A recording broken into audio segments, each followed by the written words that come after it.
Sean Baligian. What up? This is Joyke Bell here on the Baligian and Bell show. Make sure you check us out on the Woodward Sports Network.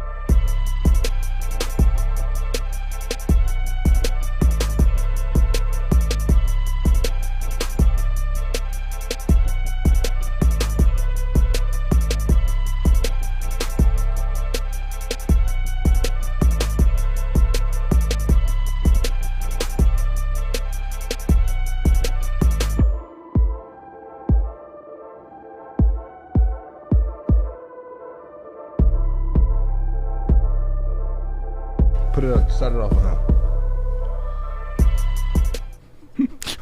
What? You can't begin the show like that. Hi, good morning. How are you? Fantastic. Joyke and Art. It never ends. It's off the air. It's on the air. Joyke barks at Art. Art just shakes his head and then points at me. It's beautiful. The Joyke and Art thing. It's beautiful. It's real. How are you? Happy Friday. We made it. The end of another week. This week was crazy. There's no other way to say that, but lots going on today. He's Joyke Bell. I'm Sean Baligian. It's not just any Friday, Joyke. It's... I told you I had something for you today. Oh, I can't wait. All right. It's Fuck Cancer Fridays. All right. I'm in with that. You in with it? 100% in with that. You know, so it affects so many people. It's affecting you right now with your father. It's affecting me, one of my best friends, one of my closest friends. Actually, his name is Win Sarden. Great friend of mine. Went to Wayne State together. He played on the boys basketball team. I was on the football team. Both teams were really close. Moved out to California to pursue his career in acting, and then a couple years ago got hit with the bad news. And so just here to show my support for one of my closest friends. We're with you. The courage that these guys show day in, day out fighting through. It's incredible. It's incredible, right? It's incredible. I know when I speak with him, he said that even when he sees a tweet or IG post about people saying, "Well, we're pulling for you," it gives him more confidence to keep fighting. We're pulling for you, man. We're pulling for you, bro. Much love. For whoever wants to support the cause, he has a website to where some of the portion of the fund goes towards his treatment, the other portion goes towards the research on this deadly illness. And so, if you guys want to go support, you go to www.winanthony.com. Win Anthony, WYNN, Anthony, ANTHONY.com. So, bro, we love you. Support. Love you, bro. You don't know. People don't know. I had no idea until you watch somebody that you love and is close to you go through it. And watching what my father's been through now for almost 4 years is, there's no other way to say it. Joyke, it's hell. It's absolute hell. Yes. And then you get to the point where you hope that things happen quickly. And unfortunately, cancer doesn't work that way. It's just a bitch. It is. I can't wait to stomp on cancer one day. One day it's going to happen. One day it's going to happen. It's going to happen. Trust me, I lost my aunt to it. So my grandmother beat it. She's a trooper, Grammy Whammy. Grammy Whammy beat it. Super Grammy Whammy. Super Grammy Whammy. I'm with she you. beat it. Yep. So, it's a terrible situation, a terrible thing to have to endure. And I just hate it for a lot of people. I just hate it. No, it's just watching. Horrible. No doubt. Listen, watching a strong man just be broken down, and he keeps swinging. But boy, oh boy, just much respect. So you're absolutely right. www.winanthony.com. Just to get that reference in there, no doubt about it. Yep. Anthony knows what he's going through 100%. My dad passed from colon cancer. It's terrible. So I'm totally down with that. So much love, by the way, in the Facebook messages. Always love when everybody gang, good morning, gang, all of that stuff. I'm with you. Right? Gang. All right, it's Friday. We made it. End of another week. Joyke, I am so excited. I'm not joking. I haven't been this excited about the Detroit Lions in a long time. Probably, Joyke, since your last year with the Lions. no joke. 2016 is probably the last time that I was excited about the Lions. And the difference being, I was excited about what you guys were doing on the field, okay? Didn't end the way that any of us wanted. Okay, fair and all that. But I'm excited about what the Lions are doing off the field. And I can't tell you the last time I felt that way. I need to reiterate, and I think you and I have been on the same page here. I love what they've done in the front office. Yeah. I love what they've done with the coaches. And now you're talking about adding a heart and soul, unbelievable warrior like Hines Ward.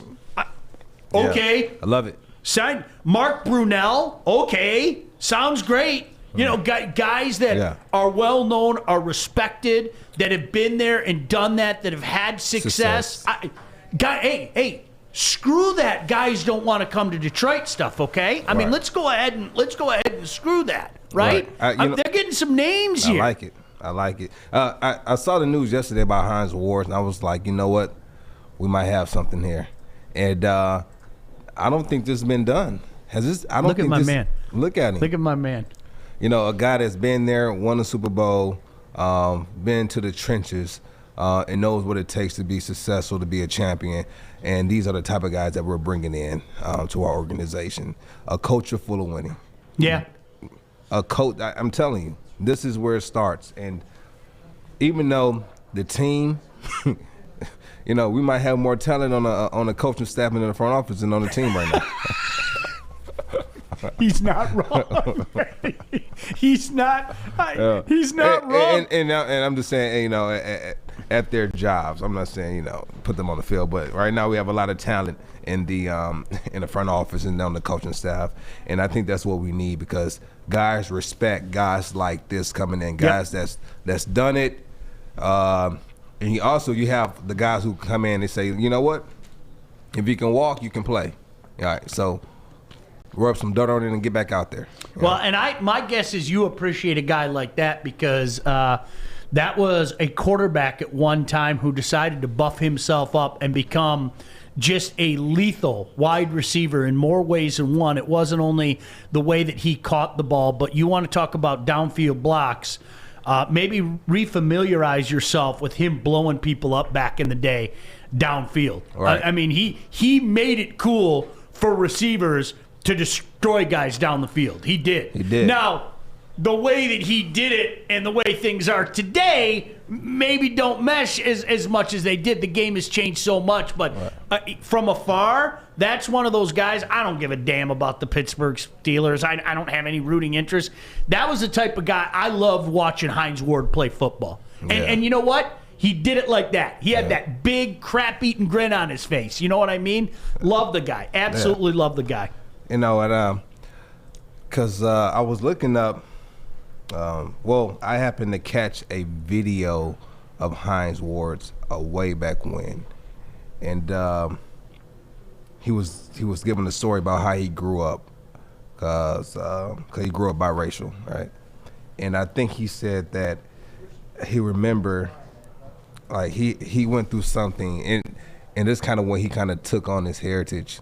I think he got into a car and people was kind of bullying him about being biracial, I believe. I could be wrong, but his mother picked him up from school, and as they were driving off, he was kind of ducking down so the friends didn't see him in the car. And when he looked up at his mom, she had tears coming down. And then he said it was at that point, you know, I would never, and this is kind of off topic, but I remember the story about him, and it made me like him that much more. He said it was at that point in time, he was never ashamed of kind of who he was and what he was. Beautiful. All right. I was like, you know what?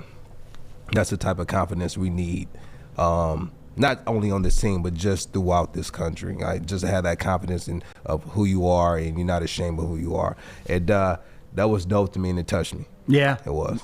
Well, and it's interesting because this year is not like any year that we can remember. I think we all, regardless of who you are, you all have expectations going into a year. And you know what? I've said it once, I've said it 100 times. There's something liberating about having expectations 2 years from now as opposed to this year, if that makes any sense. And I know maybe that doesn't Maybe that doesn't jive with some people. I get it. I'm not going to tell you you're wrong. I'm not going to tell you how to feel. That's you feel the way that you feel. But I think when you look at the last few years, Joy, again, going back to 2016. Well, let's take a step in 2017. It didn't work out. Well, let's bring a new coach in here. This is a hot name. They were a disaster. Well, it's got to be better the next year, right? No, it was a disaster. Oh, okay, well, like this third year, take a step up. No, it was a disaster. So, for me, based on what you're saying and what we've been saying, look, there isn't a whole heck of a lot of talent with this team right now. All right? Yeah. So what you're doing is you're building a foundation and you're building the C word. We have good guys. Culture, baby. Yeah. Fix that culture. Let's go. We have some good guys. We have some guys with some upside. We have some guys with potential. But good won't win you a Super Bowl. Nope. Just won't do it. Nope. And that's the beauty of it. It's interesting. In Tom Mazaway, what executive producer is that like the official title? Executive producer. Maz, he'd been around forever. You all know Maz. Maz showed me the tweet from Dan Orlovsky, and you're familiar with Dan. Yeah. Dan and Matthew Stafford have a really good relationship, obviously. Maz showed me the tweet that. When did Dano put that out? It was a while back. About 8 a.m. A while back. About 8 a.m. this morning, where he said there might be some fireworks today, because I think this goes back to what we were talking about yesterday. This Stafford thing's going to happen quicker than I think people think. I'm gonna tell you this. I reached out to a close friend of mine. There,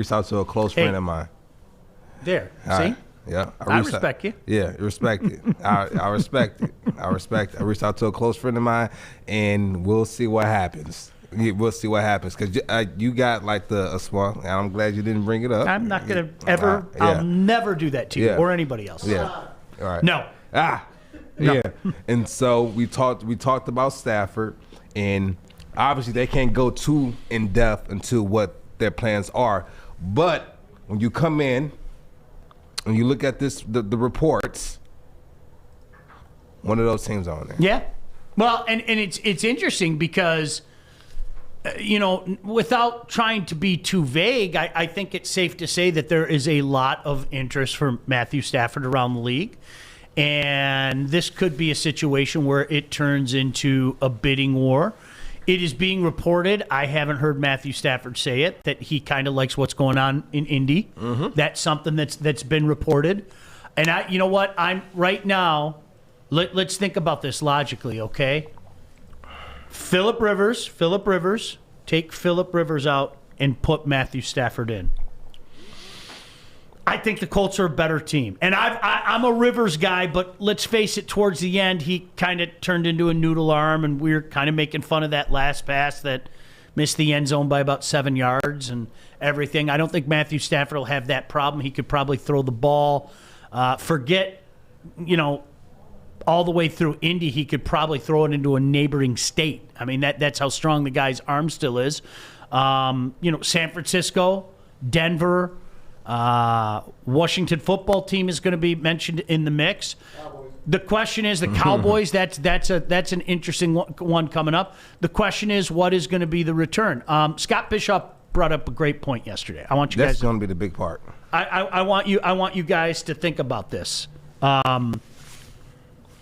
Would you rather have a deal where you're, say, dealing with Denver and you're getting yourself another high draft choice, or would you rather go down to where Washington is or where Indy is and get that later draft choice? I mean, the Lions have to maximize return. And so with that being said, what I do if I'm the Lions, if Denver's over here dangling what, the 9? Let's say Denver's dangling the 9. You're Denver. You're dangling the 9. And Maz comes at me. He's got his Colts gear on head to toe and says, bro, we got to have Matthew Stafford. Then I turn into Jimmy Malone from the Untouchables, and I say, what are you prepared to do?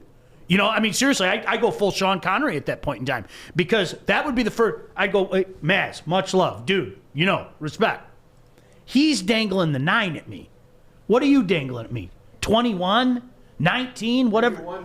Yeah, that's exactly it. That's where I say, or you know what? How about since he's got the 9, you give me the 1 and 1, and maybe give me a second next year, because you can't put a price tag. That's gold. Yeah. That gold, Jerry, gold. That was for you. You can't put a price tag on them giving me another. What's 19? What's 20? What's 21? It's a first-round pick, but there's a reason why those picks are so weighted so differently. You know what I mean? Right. So that's when I become greedy. You got to be greedy. And then I immediately, once I use him, then I call back and go, Denver, baby, I love you. You know I love that pick. But did you hear what Indianapolis offered me? All right, give me your second as well. What, you want your first and second? Their package is better. How bad do you want Matthew Stafford? Right? Right. And then all of a sudden, I mean, now, how's it going to work out? I don't know how it's going to work out. I'm throwing hypotheticals out there. It's all hypotheticals. But it can happen. Yeah, I want you to think about that. Let's think about this. Could you imagine the Lions having 4 picks in the top 40? That's how you build in the draft. Bam. And that's why we're bringing in Brad Holmes to be able to make a deal like this so we can start the rebuild. Yeah. Start to restore. Yep. And we've all said it that if he wants to go somewhere and win now, which is what he wants, then Indianapolis will probably be the best option for him. Right? How did Cleveland turn it around so quickly? They were 0-16 not that long ago. How did Cleveland turn it around so quickly? Draft picks. Hold up, man. Also some great free agents. No question. No doubt about it. Come on. But you build. You build in the draft, but you also have some great free agents. You got it. That come in. That's what we need here. Gotta have it. No doubt about it. And, same thing. I joke about it. I've been making this joke for a while. I wish the Lions could find a Bill O'Brien to deal with, that makes a deal with you where everybody around the league is laughing at Bill O'Brien. Like the Hopkins deal, the DeAndre Hopkins deal. Yep. Everybody knew day one that was just a horrible deal. But you know what? The cards went up. You saw Miami accumulate draft picks. They went up. Now, again, you got to make the draft picks count. The draft picks don't mean a damn thing if you can't make them count. This is where you have to trust your scouting staff. But I hope that those conversations, like the hypothetical conversation I just had with you two, I hope those conversations. Oh, by the way, Art wants in too. Art sitting back here waving his arm going, hey, wait a second. I'm San Francisco. We have a high pick too. How about we give you 2 number 1s? What, can Denver match that? Can Indy match that? That's best case scenario right now. And it sounds like maybe that's happening right now. I'm just here to press the buttons. I'm listening to you two experts talk, so keep going. All right. You're doing great, Joik. This is the one. This is a great comparison. Absolutely.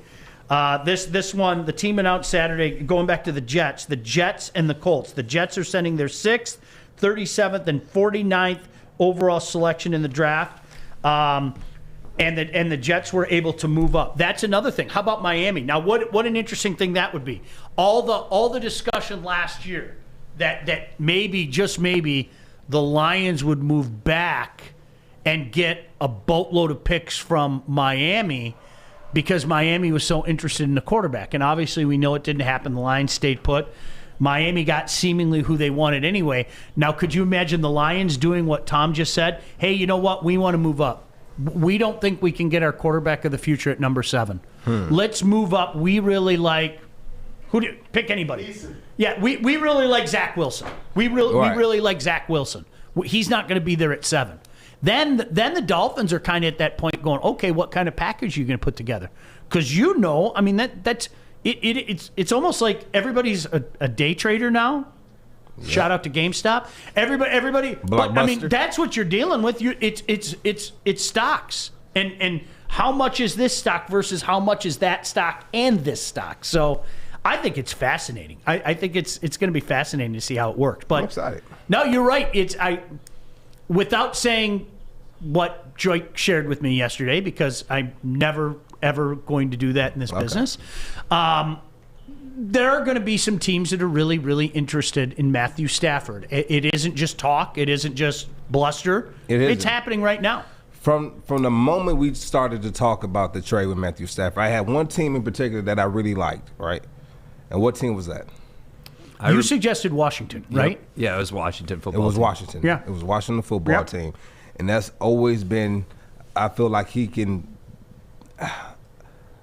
if he goes to that team and he wins the championship there, he will be treated with the respect and that he deserves, not only around that city, but around the entire NFL and around the country. He'll start to get his roses in. And then also, if he wins there, he's a hero. You know what I'm saying? He's a hero. Something similar to here in Detroit, if he was to win here in Detroit. If he would have won here in Detroit, we would have had statues of Matthew Stafford around the city. I remember I had this conversation with Vinny Johnson years ago, where I said to Vinny, this is years after his career ended, and I said, isn't this town amazing? If you win in this town, you're a hero forever. Because we were at an event and people were going, Vinny, Vinny, Vinny, and he hadn't played here in about 15 years. And you know what he said to me? He goes, I'm not joking. When I go to a place, I don't have to buy a drink. I don't have to. He said, people, and that's the way, Joy, you're here. You're one of us. That's the way it is. You win, you're a legend in this town. Now, in my opinion, you want to multiply that 100,000 times, have the Detroit Lions win a Super Bowl. Every guy on that roster is an immediate king for the rest of their days. Yep. I wouldn't move anywhere. Why would you go someplace? Man, I don't like the Detroit winter. Screw that. You stay here. Somebody will build a tropical palace for you. You know what I mean? That's the way it is in this town, you know? Right. Yeah. It is. It would. And I can contest to that when you are and it's not only about just winning too, right? It's also about you being embedded in the community, Sure. right? And so I've seen firsthand how much love the city will give you just off you being genuine, all right? Just off you being you and being who you are and really caring about the people of the city, right? And it's because the city can see through a disguise. Bullshit. They can see through it. We see through it in Detroit, right? And so for me, I'm kind of, you can say I'm homegrown, right? So I'm embedded in the community just through me always being around, going to certain parts of the city, and just caring, right? And just caring. And so that's one thing I love about Detroit. And when people come to Detroit, they always say, well, I always heard bad things, but the people here, I love the people here. They're so genuine. They're so nice. And you will hear that, right? But people that's not from here, it's a bad stigma, right? But hey, it's nothing like it. You know what's funny? I bet Maz can. You can probably relate to this because you've been to a bunch of different places, Maz. One of the Final Fours I went to, I don't remember which one, but they have the dumb radio row, and I was next to these guys from Atlanta. And, they were doing the cheap radio bit. Oh, hey, there's some guy from Detroit here. Oh, I hope he doesn't murder us. Oh, Maz, you probably heard it all and stuff like that. And it was funny because I ended up chatting with one of the guys, and he goes, hey, I hope you're not offended. I go, I'm not offended. I go, it's the oldest bit. I mean, come up with something a little more creative and everything. And here's the funny thing. You know what he said to me? He goes, I've never been to Detroit. And I just looked at him, and I was like, so let me get this straight, dude. You're saying all this crap. You're playing this old bit, and you've never been there. Never been there. Like, is this real? Never been there. Do you normally do things like that? I don't, That's like saying, oh, man, I hate that movie. Oh, dude, that's one of my favorite movies. Well, I've never seen it, but I hate it. What the fuck's... Gosh, what the hell's wrong with you?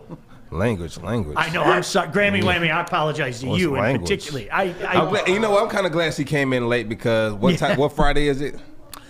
It's Freak Cancer Friday is what it is. Freak Cancer Friday. It's a Freak Cancer Friday. When we come back, some other scenarios out there. The Dallas Cowboys scenario is interesting. His name is always going to be attached to Dallas. That's just the way it is. He grew up in Dallas and everything. Obviously, the Dallas Cowboys have quite a quandary right now as well. We'll harp on it when we come back right after these messages. I'm looking to bring on another HVAC tech right now. We are recruiting 5 to 10 techs a month. We're looking to grow and expand. Every new tech we hire is from Northwestern Tech. The hands-on training is fantastic. They're always my first call. We love hiring Northwestern Tech grads. They come out trained and ready to work. Our program is only 10.5 months, and our next classes are starting soon. So why wait? I'm looking to hire Hire a graduate of Northwestern Tech. Northwestern Tech. Northwestern Tech. Northwestern Tech. Hey, what's going on? Glad you could join us again. It is Baligian and Bell. Maz, if you have a second, why don't you come up here and talk about that? Because it's an interesting. Maz just threw something out there that's interesting, and I don't know A, if people want to do it, and B, you know what, Maz? I'm just going to tell you without getting into the conversation because I want to hear you speak for yourself. Yeah. I'm all for a guy to hold the seat warm, but I want the next quarterback. Does that make sense? Joik, are you hearing me there? Yeah, I don't mind the Alex Smith, Patrick Mahomes situation. And if a guy has to sit a year, so be it. But Maz, you brought up like a potential out there. And the fact that Tom Mazway, ladies and gentlemen, hey guys, and the fact that it could be, this could be a greater package than we all thought, which is what we're all hoping for. But share with everybody what your mindset was. there's some quarterbacks out there that are going to get new homes. You know, Sam Darnold could maybe have a new home. Jared Goff, for sure, is not going to be a Ram. You see the writing on the wall. Jimmy Garoppolo in San Francisco. They're not buying his stuff anymore. They're really not, especially if they get on Stafford. And I got a friend that does radio in San Francisco, and I asked him how close the 49ers are to getting him. And he thinks they don't want to give up that high of a pick for him this year, but he thinks there could be a package of picks that can go to San Francisco to get Stafford. And we were talking earlier, you guys were talking earlier, get a first rounder, maybe late in the round, maybe get another second rounder, or maybe get a number one next year. Let's say you get the Colts late number one this year, and then they give you one next year, because they're going to win 13 games if they have Stafford on. So it's not going to kill them to give you like the 28th pick in the draft next year and the number one this year. But I think if the Lions do move Stafford, and it could be today, from what you hear, Dan Orlovsky's kind of, winking. He's got the Grinch with the big Grinch smile on his Twitter. He thinks something's going to happen today. But he didn't say Stafford, but you kind of know what he means. Yeah. So if they do move him, there are quarterbacks out there that I want the Lions to get. I don't want them to go with a backup quarterback. I think there are quarterbacks out there that are going to be serviceable, and then you find your gem, maybe your rookie in the second, third rounds. If Dan is smiling when he said there's going to be some fireworks, that means that it might be in the best interest of Stafford. Correct. Mm-hmm. All right. I mean, and if it's in the best interest of Stafford, then more than likely it's a win-win for both sides. Amen. So just putting two and two together. I'm going to have to reach out to Dan and get some more scoop on it. Let's get him on. Let's get him on. He's so busy that ESPN uses him remember how to use Trent Dilfer's dimes? What happened to Trent Dilfer, by the way? Yeah, So he's big now at ESPN. Him, Nate B, those guys they're huge. You know what? I'm gonna throw a name out there, and I know that the biggest thing is people don't know about this guy and talk about his experience, but my boy Scott tells me that the perception of fans and the perception of NFL teams, and I think we all know this over the years. I told you about my bit. Maz, we probably played it before. I want you to look at mock drafts today. Yep. Today. Whatever date it is. What is it, January 29th? 29th, yeah. Look at mock drafts today and then look how the draft usually plays itself out. There's what we think we know, and then there's what we know and what NFL teams are. That kid from North Dakota State, Lance, is a stud. He is. And everybody sits back and goes, well, he's only had 1 year, and he had the one game and all that stuff, but that kid's going to go higher than I think we all. There's a guy playing for the Bills from Wyoming that turned out pretty good. That's all I got to say. Wyoming turned out pretty good, right? Turned out pretty damn good. Can you put a picture of Josh Allen up just for the hell because? Of it. Can you just put Josh Allen up just because? Did you see him after that game? He shook every single guy's hand, and they all were hugging on him and helmet to helmet. Every guy, he went up and down the sideline when they had finally given the ball up at the end with 2 minutes left in the game. That guy, they're gonna I thought they were going to win the Super Bowl this year. I love the guy. I know They're going to win. I know what you thought they were going to do. Yeah. They went farther than what I thought. So what a lot of people thought. But One more it was a receiver. good team. Steve said One we more don't need a receiver. young guy learning from a career backup. What we know is Lawrence will go first. And Trevor Lawrence is going first. I'd be drop dead. My jaw would fall on the ground if Jacksonville didn't take Trevor You don't Lawrence. think Urban's going to take his own guy from Ohio State? No. I'm only kidding. No, Scott brought up an interesting point about Trevor might. Lawrence. Now, this is from a scouting standpoint, okay? This is a guy that was talking about being the number one pick 2 years ago. He brought this up from a scouting standpoint. I'm interested to ask you guys, how much did Trevor Lawrence get better in the last couple years? And I think that's a good point. He was already here. Yeah. I don't know if there's a next level, but how much did Trevor Lawrence get better? How much did he develop from his freshman year to his junior year?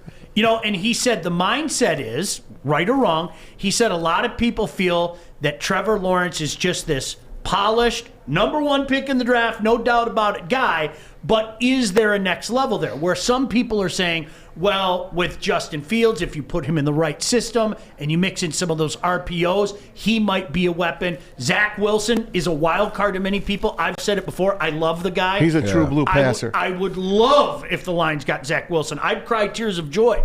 And then you've got the Lance factor. And I think Lance scares people out there because it's what you don't know, man. He could be Wentz.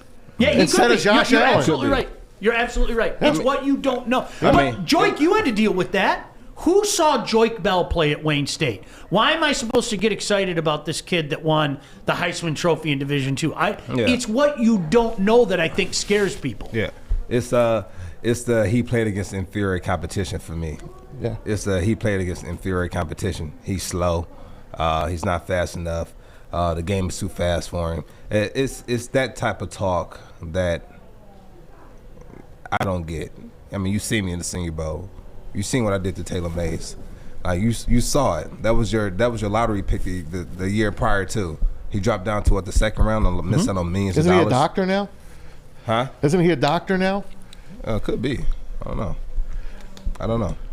But it's stuff like that and talk like that. But only thing I would say about Trevor Lawrence really that he improved every single year. You felt he did? Yeah, he did. Okay. I mean, look at his numbers. I mean, his quarterback rating went up every year. Can't argue with it. Went up every year. So it'll be good to see, or it'll be interesting to see how he transitions over to the NFL in a much faster game. Let's face it, this COVID year, he could have chose to not even play, and he still would have been the number one pick. No question in my mind. So what he did this past 100%. year, I don't even give a damn what he did this past year. 100% right. Yeah, look, this guy was destined to go number one since his freshman year. Yeah. There's no doubt in my mind. It's over. He would have had to have completely fallen on his face to not go number one. I mean, that just everything that people look for, Trevor Lawrence has. I mean, there's just everything. I mean, that's just that he was born to be a quarterback. The one thing that I would say to Trevor Lawrence is I wouldn't move as much as he's moved because he doesn't have the shimmy that another quarterback has. You know what I mean? Mm-hmm. He doesn't have that shimmy. There's a guy that can move but knows how to avoid the hit. I'm not sure that Trevor Lawrence is that guy. Does that make sense? Yeah. Right. I'm not sure he can succeed like that. But look, I mean, the days of when Maz and I were growing up, you had your prototypical pocket passers, okay? That's what it was. Dan Fouts was just this immobile guy that could throw like there's nobody. Those guys are Maz. It's over. It's over. It's over. They're not bringing guys in there. The young guys changed the game. And then recently, we don't want the big guy anymore. We want the small guy that can run around, Lamar Jackson-esque, Kyler Murray-esque. That's what the new hot quarterback is. And then what happens? They draft Josh Allen, and he's like a Dan Marino. Yeah. It's amazing how things work out. And, look, there are probably people out there that saying quarterback are the least of our worries right now. There's not a bigger position in the National Football League by far than the quarterback. The Lions have to get their quarterback. Period. I know there are other issues with the team. We've talked about the other issues with the team. Quarterback is Forget what we all grew up on. We grew up in an era where we could sit back and go, well, all you need is a strong running game, and if your defense, old school football. Tobacco. You got to put the tobacco in when you do that. You got to put I can fix don't that do for it. you. I can fix you that gotta for you do it right again. now. You gotta I like put the way you tobacco shake in. that thing. It's like my dad with It's the a old pack. Lucky Strikes. He'd always hit the Lucky Strikes in his hand do it to get again, that do it again. tobacco down. I'm telling you right now, boys, you get some of those big farmyard kids on the defense, they'll smack you around. That's how you win. Defense wins football games. It's over. It's Get over. your quarterback. Yeah. Get your you have to have a quarterback You need a in this quarterback. league. All right, let me ask you guys this. Would you be happy if once the Lions trade Stafford, they get a number 1 pick, they pick another position, and they trade for Jared Goff? Short Jared Goff went to the Super Bowl. Short term. I know he doesn't look Short like term. you still think it's short term, although he's a Short young man. Short term. Come on, man. Short term. I'm throwing it out Come on, there. man. Short term. No, I need- I I need- Maz, you I gotta get what simmer you're saying. down, I think Maz. there are a lot of. Do you know what I think it is, Maz? Can I say this? I think people don't want to look at the prospect of really stinking this year, and I'm telling. I have no problem with stinking again this They're year. going to have the same record. Yeah, I have no problem stinking We're again gonna this have a year. better record this year. It might be 6 wins. Hey, yeah. Hey, that's better record. Yeah. Hey, You really think so? Without Stafford? you see this coaching staff? I hope you're right. Get outta here. I can't tell you you're wrong. Is Hines Get outta Ward here. going to suit up? I mean, you might surprise us. You might surprise us. Who does he look like at the receiving core that he can trade places? Nobody. Nobody. What is he? Nobody looks- What's nobody Hines, looks like- 45, 46 years old? I'm And sure. he's think- dancing no. with the Stars champion, don't forget. Is he really? Yeah. I didn't know that. Yeah. Oh, I forgot. I You didn't forgot know about that, really. huh? Yeah. Dancing with the Stars I champion. can definitively say I haven't watched 1 second of that show. I know, Hey, but it that's it when was you know, good back in the That's day. when you know you're retired. When you go to Dancing with the Stars, that's when you know you're retired. What up, Well, Art? Hines is 44 years old. 44. That was my. He hasn't played in 10 years. He's healed up. Let's go. Let's Line go. him up in the slot. You know, Hines getting in the slot. I'm down. won't play a series. Is Galladay going to re-sign here now that Stafford's going to be gone? I think. I doubt it. One man's opinion. One man's opinion. I doubt it. I think that they are going to franchise him. So that means I he's thi- sticking around I- and they'll re-sign him? Just one man's opinion. Yeah, but- I think because I think you know more than opinion. well, no, maybe. But no. Okay, so let's. I need to rewind. If you're talking September, if it's September, I hope I'm not being a homer when I say this. You guys yell at me. Kenny Galladay was on the outskirts of being a top 10 wide receiver in the National Football League. And he was a guy that you got later in the draft.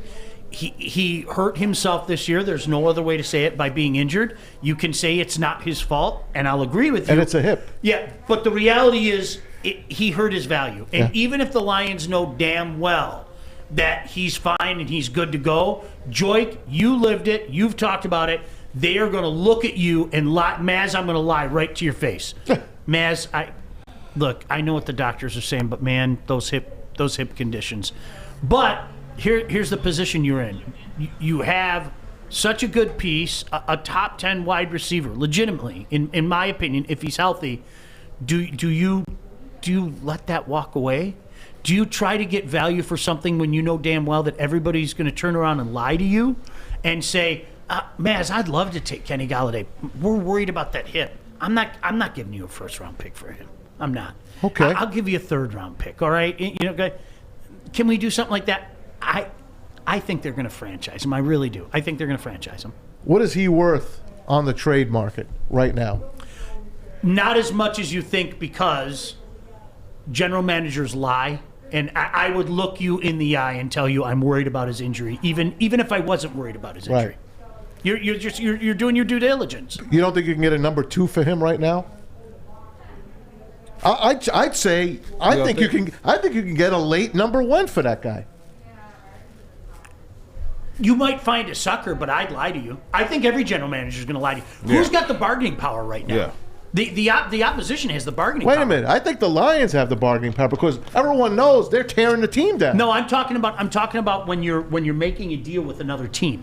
Because if I'm the other team, I said, I'm just going to lie to you. You're playing poker. Yeah, I'm going to lie to you. Like, come on. Why? What? You're trying to pawn off? Wait a second. Let me get this straight. Here's a guy that sat out half the season with a bad hip, and you're coming to me and you're asking me for a first-round pick? Are you nuts? Here's our doctors. They say this.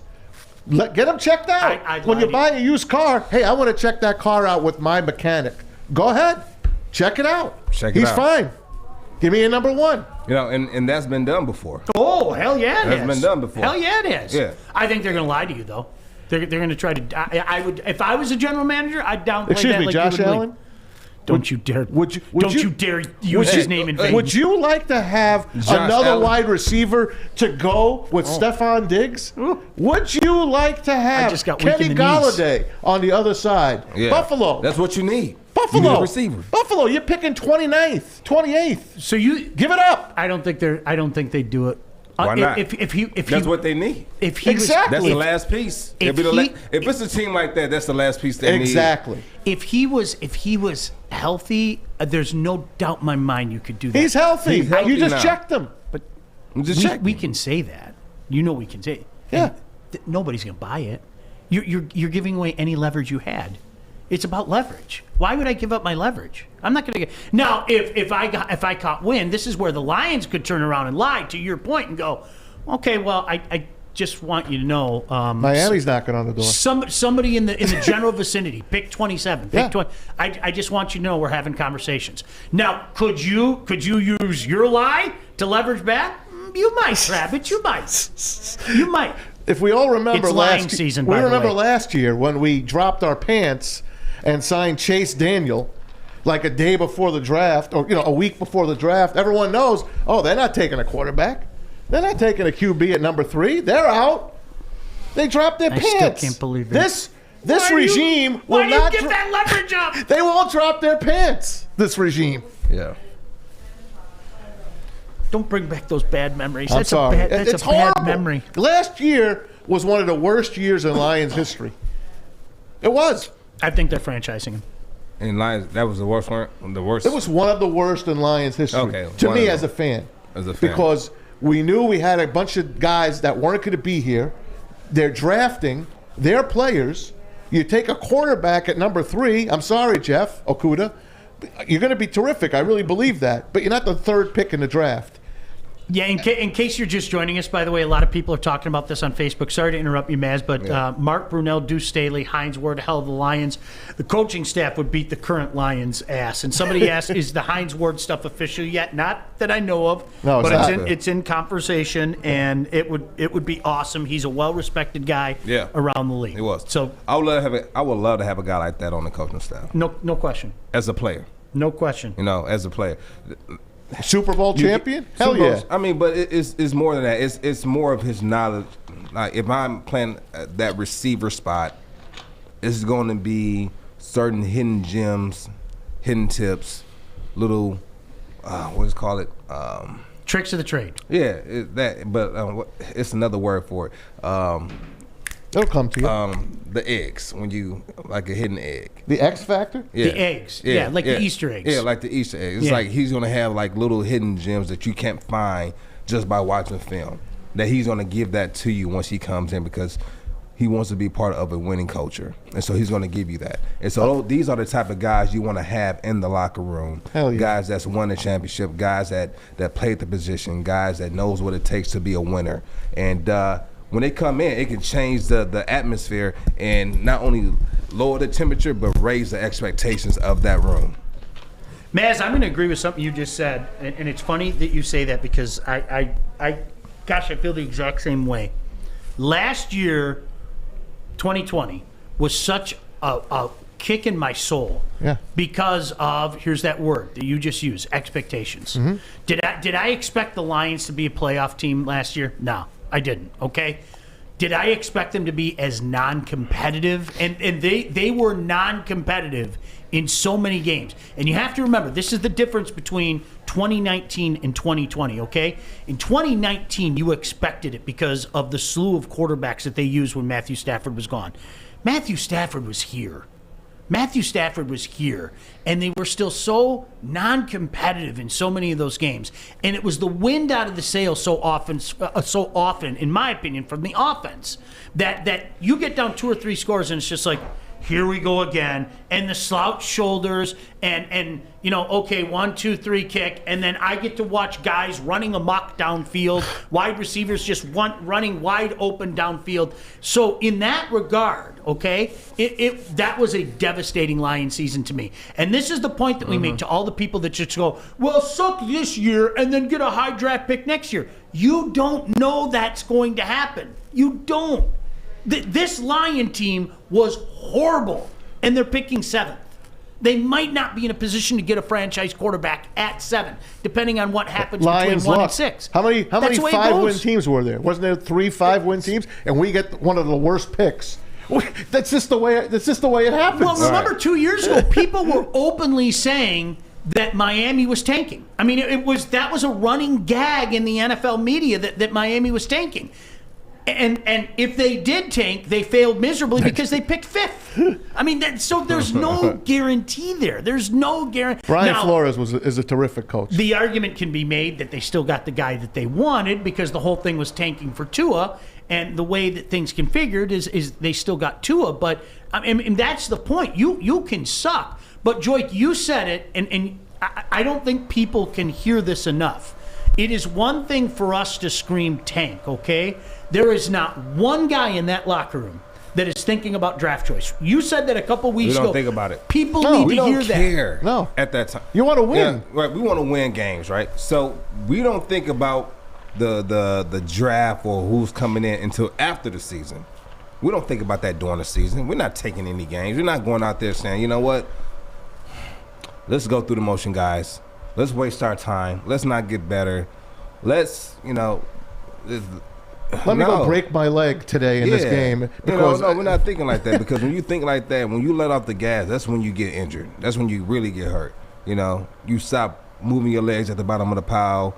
You just kind of stand there. Somebody falls on your leg, and you break a leg or you roll an ankle, and now you're injured. Now you're out the game just because you're trying to take it easy. We don't think like that. People need to hear that. It's so easy to say tank. There's not one. Like, Joyce, think about it. Sometimes a team can be so bad it look like they're tanking, but they're inferior to the other team. Like, I want you to think about this. It's 3rd and 2 at the 50-yard line. I'm getting it. And Joyke's getting the ball at the 50-yard line. And as Joyke's waiting, he knows what the play is. He's going, I'm going to dive for the first down mark, and I'm going to come up just short so we can give the ball up. Said absolutely nobody who's ever played in the National Football League. Look at poor Todd Bell Gurley. gets the ball. Joyke Bell is going to go for that first down every single time. He's not going to – I'm going to dive knowing full well I'm going to come up a foot short, and we're not going for it on 4th down. Why would we go for it? It's so easier said than done. I get the logic. I do. I get the logic. And I'm all for the Lions sucking in 2021. I really am. I think it would be in the best interest of this franchise moving forward. But the reality is you can't plan that. You can't plan it. You can't plan it. Let me ask you something. Yeah. Jim Zorn's coming in. Not Jim Zorn. Mark Brunell. He was already here. I know. A lefty quarterback. Yes.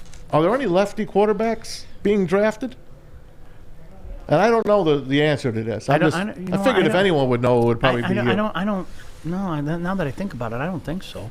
Who's the I'm gonna last? have to look that up. Who's the last lefty? Well, Steve Young was one of the best lefties ever. He was No. awesome. Dropped it.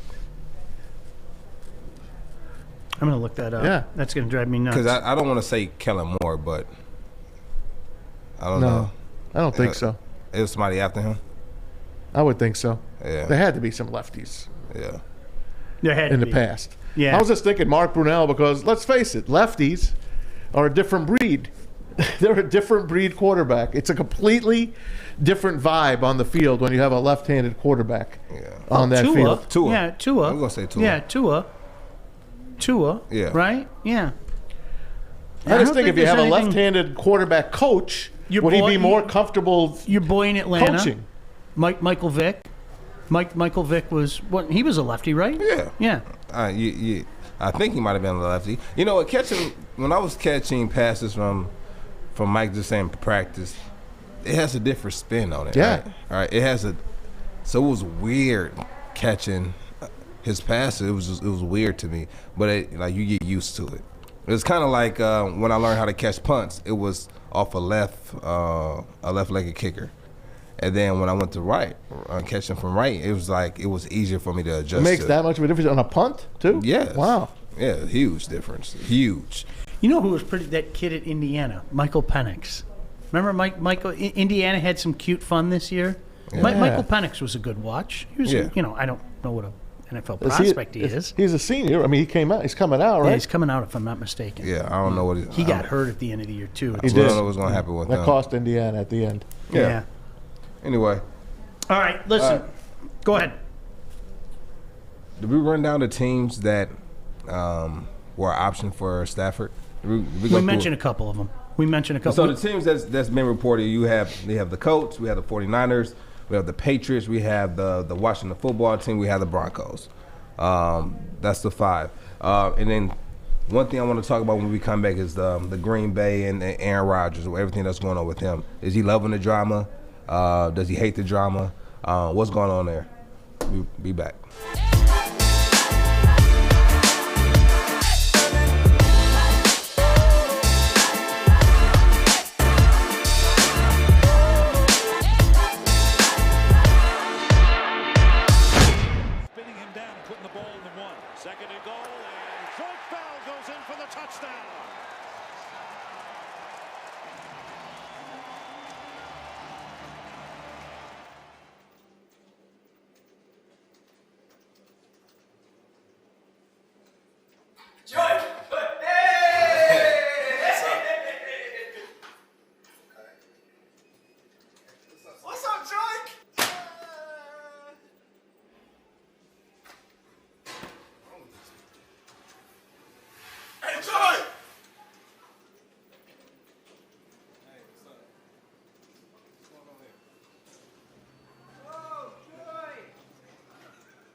What up, what up? Glad you could join us wherever you may be. It's Woodward Sports on a Friday morning. We made it, got through another week.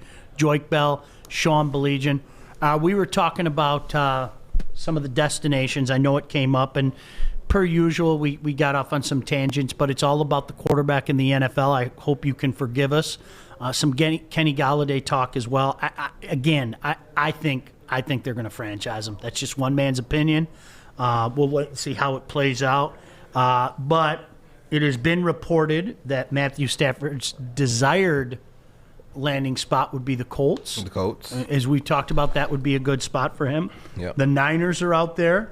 The Pats are out there. I'll say it again. I never thought in a million years that these words would come out of my mouth not that long ago. I wouldn't want to go to New England right now. I think things are catching up to them. The way they've operated, all the success they've had, all the later draft picks they've had, I think it's catching up to them. I think Tom Brady saw the writing on the wall, and that's why he wanted out. Just one man's opinion. You know, are they still good? Yeah. Do they still have arguably the greatest coach of all time? Yeah. Do they have enough around Matthew Stafford in New England? I don't think so. Just one man's opinion. I don't think so. I mean, a lot of guys sat out this year, too, so let's not forget about that. So we can't base the Patriots off this year off of... True. You know, we can't base their future off of this year alone. And so they still have some pieces there that can help them to become a successful football team as far as their record goes, and maybe have some playoff victory, especially when you have a coach like Coach Belichick. So I don't want to just cast them aside and say they're not going to be any good, because I'll be lying through my teeth. But once the team comes back and they have full capacity, I think they'll be able to have a lot more success. As far as Stafford goes, I don't think I would like to see him at the Patriots. I think he'll have more success at the two teams we're talking about, the Colts and my favorite, Washington. They have more offensive weapons to deal with. Yeah. They do. And that's what I'm looking at. I think the Pats' issues right now are on the offensive side of the ball. Because I think the only thing that they're missing on Washington is a quarterback on the offensive side, a consistent one that can make plays and can make certain throws that other quarterbacks in the NFL just can't make, because they don't have that arm type. They don't have that arm talent. They don't have that arm strength. And Stafford has elite arm talent. So Look at that. How about this? So Vince breaking Frank news. in the NFL, the Niners have offered 2 second-round and 2 third-round draft picks for Matthew Stafford. Niners are also rumored to be in talks with the Texans for Deshaun Watson. That's not enough. Sorry. I like all the picks. I get the logic behind it, but it's not enough. No. I'd take a pass on that. It looks pretty. Yeah, looks it does. Pretty. It looks pretty. It does. You know, we need some first rounders in there. Especially if you're talking rebuild, it looks pretty with a couple of seconds and a couple of thirds.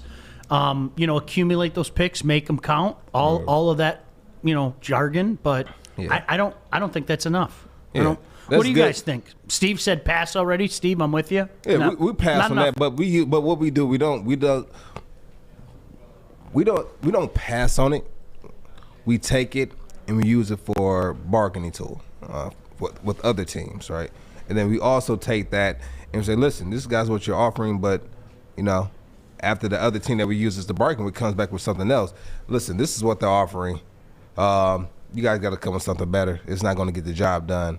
So either A, you match it with a little bit more, or B, we move on. There's good news that comes out of that, in my opinion. If that's the market, if the market is set here, the market's going to go no place else but up. If that's the market, if that's the first bona fide deal that just made the light of day, the market's going to go no. That's a starting point. Yeah. We can have a conversation. Would you take that deal if they offer a quarterback with it? No. He might, based on what Maz just said. He might. If they said, all right, we'll flip Jimmy Garoppolo to you, he might. I wouldn't. All right, I'm going to tell you this. 1 first rounder, a quarterback, a second round, and 2 third rounds. You taking it? You said 1 first rounder, 1 second round. So only thing that changes, it goes from 2 second round to 1 second, 1 first, 2 thirds. Yes. And then Garoppolo. 1,000%. Yes. that? Yes, I would. I would take that. I would take that deal. Yeah. Maz, what do you think about that? We just countered the Niners 2 seconds and 2 thirds. Give me a first, give me a second, give me 2 thirds, and give me Jimmy Garoppolo. I'd take in a heartbeat. Absolutely. Yeah. Thumbs up I like all that. day. I think we kind of back with something more than that, and then let them bring us back down to that. Because that's a starting point. They know that it's kind of like real estate. You see a house that's worth $1 million, right? You're gonna go in about I'll give you $825 for it. No, how about this? I give you, we'll drop it down to $925. Oh no, okay, we'll give you $875. Then you guys meet in the middle at $900. That's kind of what it's gonna be here. Yeah. I just went through that, so it's kind of funny. We got our house in August of 19, so we had a couple conversations like that. We found a happy place. Yeah, we found a happy place. It's 2 things. When both people walk away from the table happy, it's a good deal. But if both people walk away from the table not so happy, that's also a good deal. Yeah. So we'll see what happens. We'll see what both. You know what I teams are did? willing I to give used up. my leverage. See, we were talking about leverage. You know what I did? You'll appreciate this. I used my leverage. My knowledge before walking into the room was the gentleman who I bought the house for was retired and wanted to originally stay in this state half the year and then in another state in the other half of the year. But then what came to my attention was this gentleman loved it so much in the other state that he just decided that he was going to stay in that state for the full year. So you bet your behind I used that leverage to my advantage. He just wanted he wanted to get rid of the house. He was done. And so you know what? My starting point would have been here, but I went there instead. And you know what? Gosh damn it worked. Hey, that's how it works. It worked. It works that way. It worked. Everything I want people to know this. In business, everything is negotiable. Everything is negotiable. Just what it is. Yep. All right, here we go. Speaking of quarterbacks, What a segue. let's get into Aaron Rodgers. What a segue. Such a pro. Go. Go. So right now we're in debate with I would love to see Aaron Rodgers leave Green Bay. I would love to see it, especially as a player.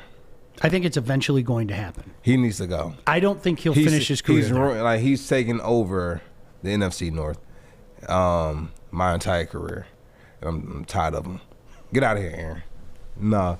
But there's a lot of I have a lot of respect for Aaron Rodgers, man. I mean, the thing that this guy's been able to do throughout his career with Green Bay has been it's been good to see. I mean, it's been like amazing to watch. Even though I dislike, Aaron Rodgers because how good he is, the same way you feel about the Bears is how I feel about Green Bay. I respect his game. I respect what he does on the field. I also respect him as a man after some of the things he's come forth and kind of was able to see him on the outside of the football light. So I know he's not happy with Green Bay.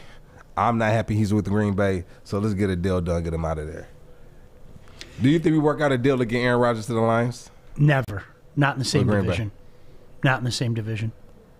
Never. And he wouldn't leave Green Bay. I don't see deals like that in the National Football League. And I've heard you say this before, and it's because of this reason. When you have to face that team twice, there's extra. I don't. That's why deals don't happen between teams in the same division. That's true. And I know you talked about how much at the that quarterback meant. position. Could you imagine that? At the quarterback, it doesn't happen often. Well, but remember at other positions, Remember it does. what Favre had to do. Favre had to go to the Jets and then go to Minnesota to come back in the division, because that's the last thing the Green Bay Packers wanted But to do. that's for quarterbacks. Other positions, they definitely go to other teams in the conference. Yeah. Look at Willie Young. Left here, went to the Bears. Yeah. So you have guys who Williams did with the Bears. Yeah, I mean they're so outside of quarterback, because the quarterback position is so like, that's why when I saw Trubisky, I'm like, why would we take him? For a quarterback to leave He's one garbage. team, for a quarterback to leave one team to go to another team and the team is happy with it, they mean they want to play against this guy. This guy isn't good. They want to play against him at the quarterback position, And so for me, I wouldn't want Trubisky here, But this guy here, he play on my team every day. Listen, I told you, I confess this, and I know some of you guys got mad at me for saying this, but I need to say it again, okay, since this came up. At some point in time with that jerk, I'm just being honest with you, Joik. It's like Brett Favre. I almost got to the point where I hated them so much that I started to like them. And I know that doesn't make any sense, but I've hated that guy for so many years. Mm-hmm. I don't know when it happened. Like in the last couple of years, I kind of like him, and I feel so dirty because that's what happened with me and Brett Favre. It just, I hated Brett Favre, hated him with a passion. You know what's funny? And then I started to go, okay, come on, Brett. Especially when he was playing somebody else. You know what I mean? Come on, Favre. I was a Brett Favre fan growing up. I was. Reggie White, those guys when they were. Even had a coach that played for that team as well, who coached me in college.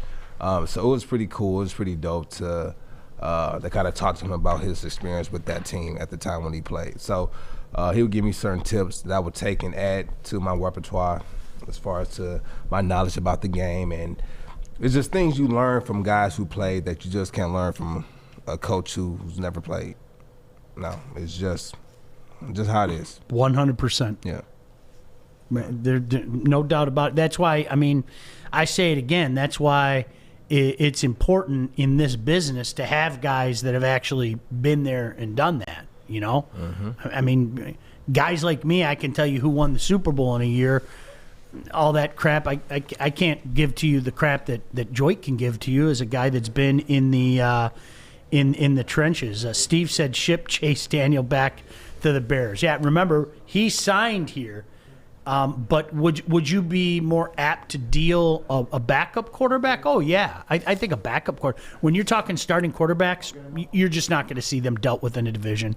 It's interesting because so many people have, suggested, well, could you imagine Chicago in a landing spot for Matthew Stafford? No, on a personal note, because if Matthew Stafford put on the Bears jersey, I hate him immediately. Like another guy that put on a Bears jersey. I hate him immediately. Sorry, Joik, I've confessed that to you. I hate the Bears. I hate the Bears. I hate the Bears. There's nothing likable about the Bears. I hate the Bears. I hate their stupid stadium. I hate their dumb fans. I hate their dumb jerseys. I hate the logo. I hate the Bears. I don't know how else I can state that. But you're not going to make a deal like that, not in your own division, because that guy can come back and haunt you twice, and that added juice, that motivation that is real, you lived it. There are going to be games that, there's a little extra amp in you because you got something to prove to a team. Oh, yeah? Yeah. You didn't want to give me a shot? Okay, cool. I'm going to show you what you missed on, man. You know what, though? These are the conversations we have with guys at the combine. And so for people who don't know kind of how the combine works, you go there, they give you your schedule, and for every day that you're there, it's not a one-day thing. You're there for a couple of days, a few days actually, and you go there. They put you with a roommate. You know what my roommate was when I got there? No. Toby Gerhardt. Oh, no kidding, yeah? Yeah. And so those people wouldn't leave me alone. Long story. All right. And so you go to your room, you get your thing, you show up on time, and then you have a thing where it's like the interviews where you go down and you talk with all the running back coaches around the NFL, right? And depending on what team is interested will determine whether you have an interview with that running back coach of that team. And so I remember I was talking with the running back coach from Baltimore, and when we finished having that conversation, you know who was sitting right next to us, and he said, "Hey, listen, guy, you want to talk to my guy right here, like you want to talk to him." And the guy looked at the coach and made eye contact with him. He said, "All right, man, bring him over here." Like he was doing him a favor by talking to me. And so I go over there, we talk, and the whole time I'm just looking in his eyes as he asked me. I'm looking in his eyes the entire time. You know what that guy was? Who? It was Anthony Lynn. No kidding, yeah? Yeah. Oh, that's funny. Never forget it. It was Anthony Lynn. It's amazing how... He was with the Jets. Yeah? He was with the Jets, and we sat down, we talked, and I said, "Listen, I understand, like, we're talking now, but either, I know you're not interested, but you either going to respect it or you're going to see me. Like, it's going to be one or the other." And I remember it because that's what I said, because I remember his body language as I was approaching the table. And that kind of sparked me. Like, I love that type of energy, and that what kind of sparked me throughout my career as being an underdog, guy sticking to me like that. I love that. And that always stuck with me throughout my career. I'll never forget that moment. Yeah. That's awesome. Yeah. Can I tell you my Toby Gerhardt story since it came up? Yeah. All right, so I'm a Heisman voter. And somehow, some way, sometimes, for whatever reason, they find out, it usually says in your bio, like on my Twitter bio, it says Heisman voter, but you start being besieged by a particular university. And Stanford has done this a couple times with a couple guys have been up for it. And you start getting, like, not only do you get, like, tweet after tweet after tweet after tweet, but somehow, some way, they find out, like, your home address, and they just send you crap all the time, whether it be Gerhardt for Heisman, a bumper sticker. They just send you stuff, and it was incessant with Stanford University. They sent me so much stuff. It was like it got to the point where like you almost felt like, okay, even if this guy deserves to win, there's no way in Hades I'm voting for him. You know what I mean? Mm-hmm. Now, you can't do that. You have to take that responsibility very seriously, and I do. Whether or not I like a guy or the school shouldn't come into play. There's one guy, and don't ask me who, there's one guy who I voted for that I went like this because I couldn't stand him and I couldn't stand his school, but I voted for him anyway. Because, I have a responsibility to do my job, regardless of my personal feelings. But the amount of propaganda that they sent, it was insane. I had, you name it, I had Toby Gerhardt something. Like, they gave me a mouse pad, pencils, bumper stickers. And I'm like, what do you say? Do you think I'm actually going to use any of this? What the hell's wrong with you? But they did it anyway. So that's, a lot of times that's what happens with some of these. If you remember, Joey Harrington, when he was at Oregon, was one of the, the Joey hype, they put him up on the building in New York City and everything, and the Joey hype was incredible for trying to get him. I wasn't a voter at the time, but yeah, some schools do that. They hype up their guy and get behind him and send out, in essence, it's propaganda. They send out propaganda. So it's kind of funny how that works out. It does work out that way. Just want to get some pub out there. What's Rodgers' reputation?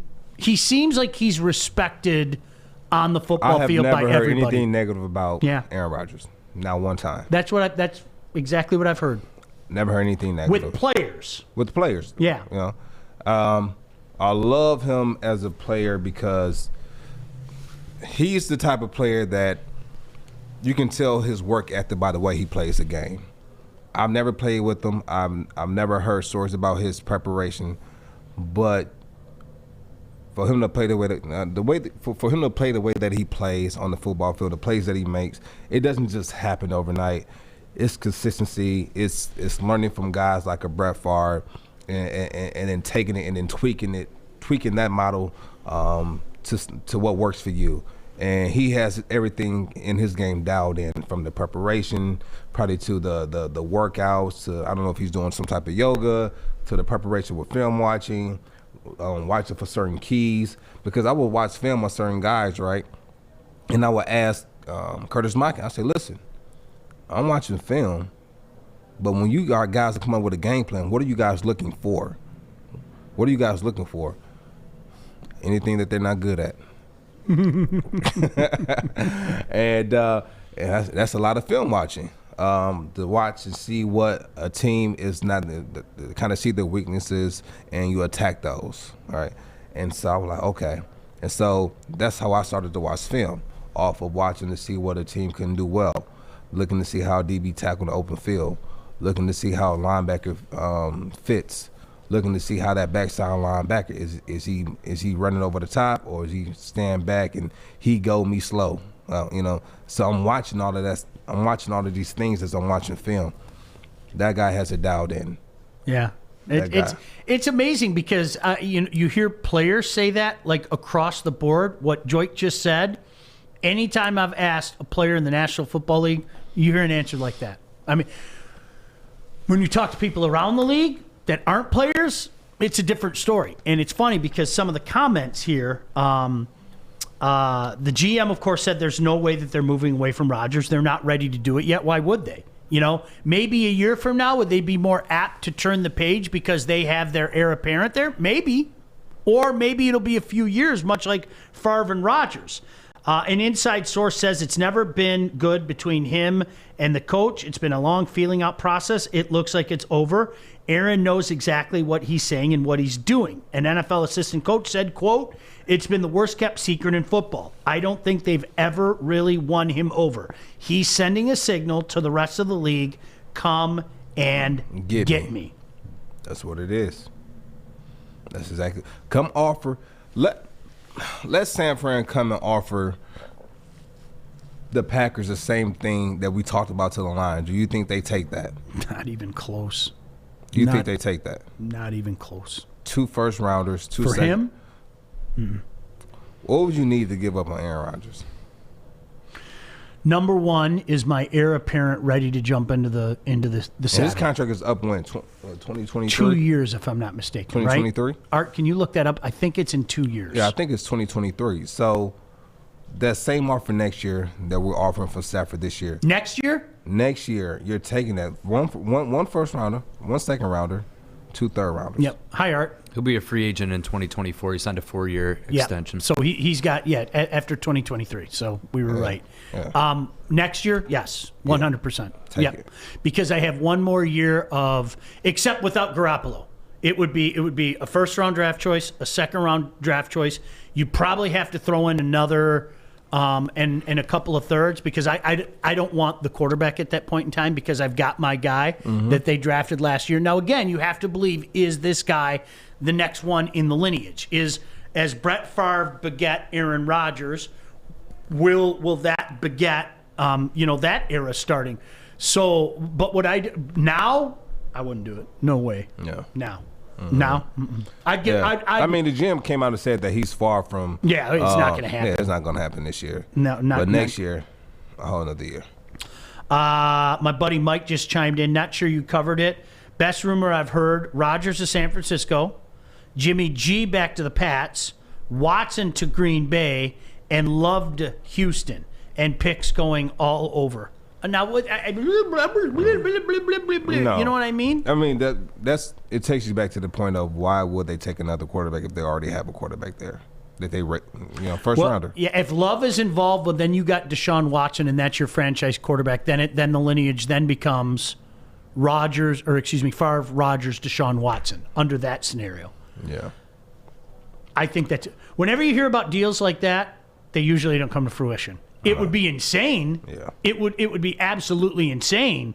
But you have so many moving parts in a scenario like that.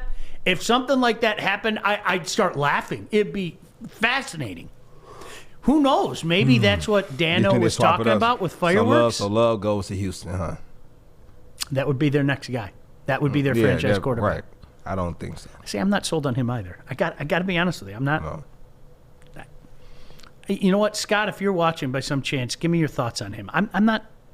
I don't know if I'm sold on him, but the Packers, that you understand what they're trying to do, and this is why, Joik, I rewind a year ago, and Bischoff and I talked about that on the draft show, which will be out tomorrow. I'm not playing revisionist history here. Let's be honest. It would have been best if the Lions took a quarterback last year. Now, they weren't going to because Patricia and Quinn were fighting for their lives. They weren't going to do it. But people got mad at us, Joik, for saying, how on earth could you even think about moving on from Matthew Stafford? And my mindset was, I'm not thinking about moving on from Matthew Stafford. What I'm trying to do is I'm trying to be proactive. If that works for the Kansas City Chiefs, who just won the flipping Super Bowl, I think that can work for the Lions. If that works for the Green Bay Packers. That's their model. Yeah. You know That's their model, Sean. You're right. And the Lions model has failed miserably. Yes, it's failed miserably, but now we have a whole new regime coming in. And so let's see what happens now. No, because he's bringing 100%. Can you tell me what about the Lions' way of doing things right now have you ever seen in the past? I don't. That's why I love it. Exactly. So you can't say. That's what I'm saying. Going back a year ago under that regime, okay? The eventuality that we're dealing with Matthew Stafford you were right sold, now. Though. You were sold on Bob Quinn. But last year, I think we knew that it was coming to an end. Would you agree with me? Last year, we knew. I knew that after this. I knew that. To me, Joik, the eventuality, the moment that we're dealing with right now with Matthew Stafford was coming sooner rather than later. Middle of the second year, I knew it. Okay. So wouldn't you agree with me? We knew a year ago at this time that what we're facing on this very day was coming sooner rather than later. We maybe didn't think it was coming this soon, but it was coming. There was going to come that time where Matthew Stafford and the Detroit Lions were going to part ways. And a year ago, I was saying the same thing. If you thought that Matthew Stafford was going to be a career quarterback here, you were crazy. I don't know how else to say that. It wasn't going to happen. So with that being said, to me, the one thing that I heard people say is, well, why do you have to do that while Matthew Stafford's on the roster? And I said, why did the Chiefs, who were a playoff team, have to do that with Alex Smith on the roster?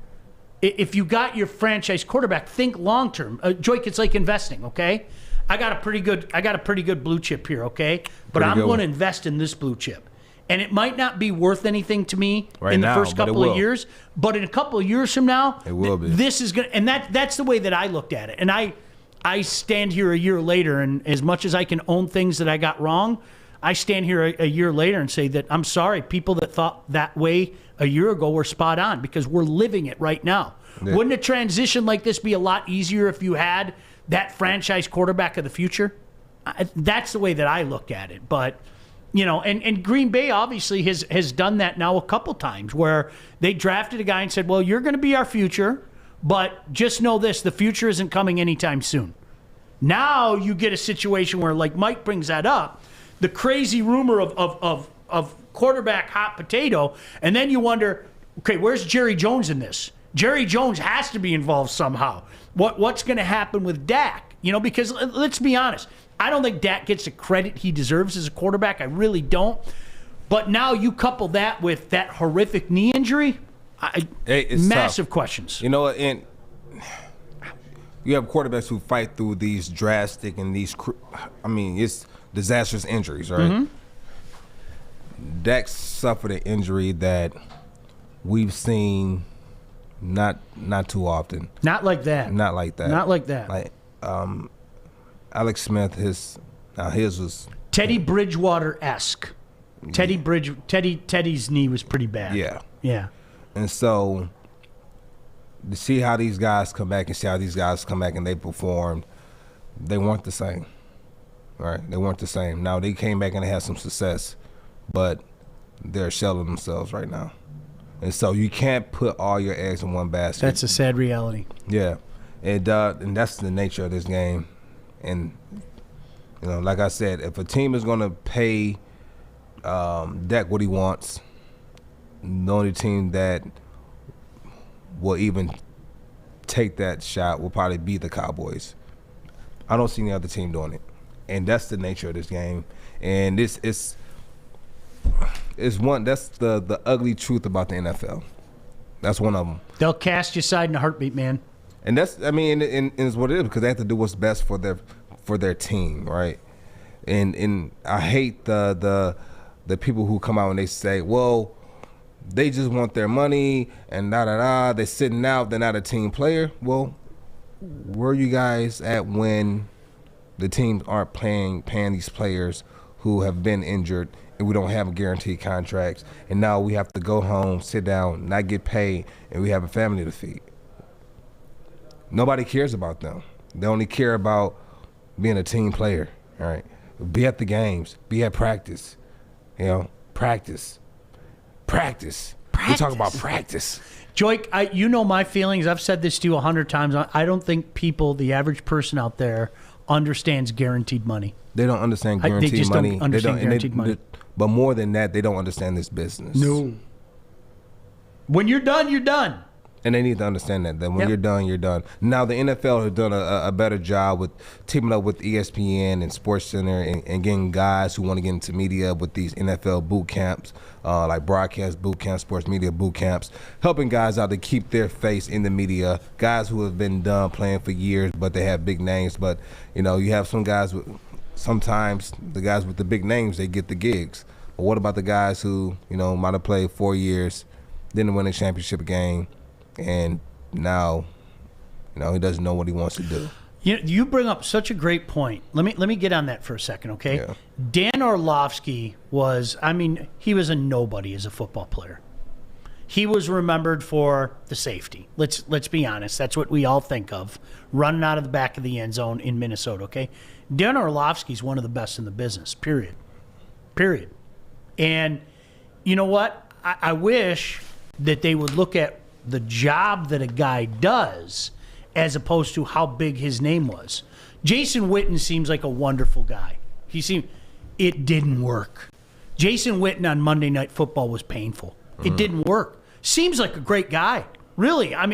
Jason Witten seems like the type of dude that I could invite over my house, and he and I could smoke ribs all day and have great conversation. Yeah. Jason Witten shouldn't be on my television talking football. He shouldn't be. It was terrible. There's no other way to say it. How was Emmitt Smith? Emmitt was bad. LT? I liked LT. Yeah. Now, I know him in the minority because he was crazy. You didn't know what was going to come out of his mouth. Yeah. But you get what I'm saying? So a lot of times some of these bigger names get an opportunity it's funny because of their bigger name. Dan Orlovsky's just as good as anybody out there. Period. And He's yes, great. I include Tony Romo, by the way. Yeah. Dan Orlovsky's phenomenal. Yeah, he is. I love watching his crap on Twitter. When he, TJ, when TJ breaks shit down, when TJ breaks stuff down on Twitter, You had it right the first time. He shows you things that, I'm sorry, I don't care how much football I watch.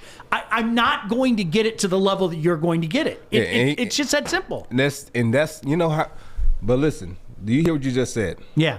How long have you been doing this? Calling football? Calling football. Calling football, I started, my first year was 96, but then I stopped for 10 years, and then I've been doing Wayne State for 12 years now. Right. And so it's like a coach. You can tell us what you see, but the way that he breaks it down, playing that position, there's going to be little things that you learn about that position that going to set you apart from everyone else, right? And whether you want to give these tips away is up to you. Yeah.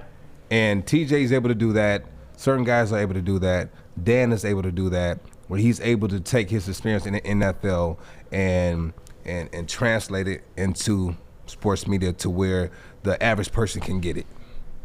That what makes him so unique. That what makes him so good at his job. And like you said, that what makes him one of the best in the business right now. You know what one of my favorite conversations is, and I know we're up against a break, but I got to include this because this is a good way to put a capper on this. One of my favorite conversations of the year is when Wayne State has their first practice of the year. And you go out to the first practice, and P-Dubs, Paul Winters, is in the middle of the field, and he sees me, and he waves, and he always waves me out in the field. Yeah. This has been our routine for like probably 8-9 years now. And he always waves me out in the middle of the field as he's doing his thing. You know, each unit, you know how it is. Basically, to explain to people out there, got the wide receivers working over there. You got the running backs working over there. The linemen are there. They're basically a circle all around the field, and I stand in the middle of the field. And like, honestly, and I've even told Coach Winters this, it's learning time.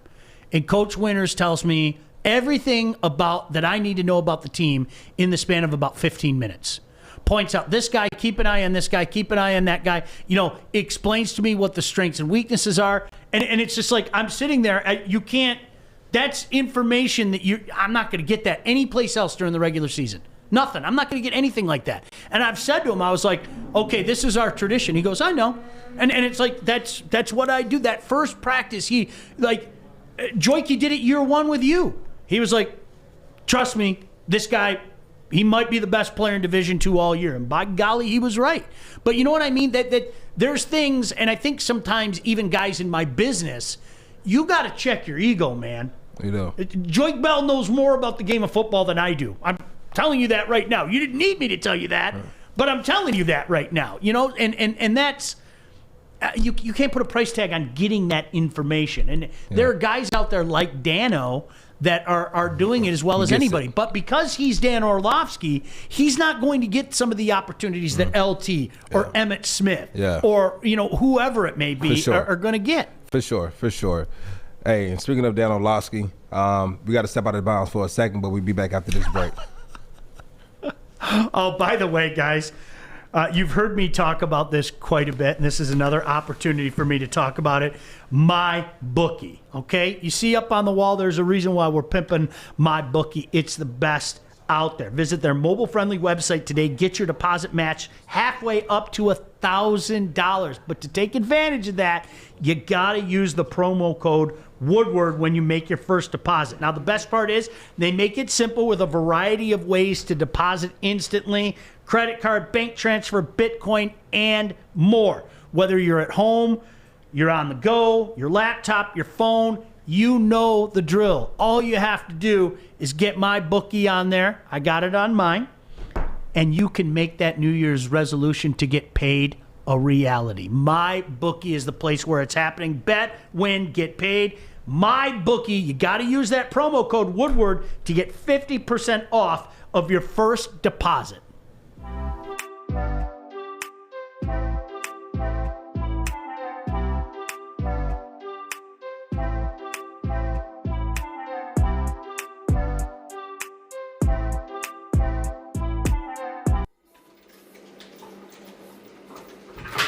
Morning, Art.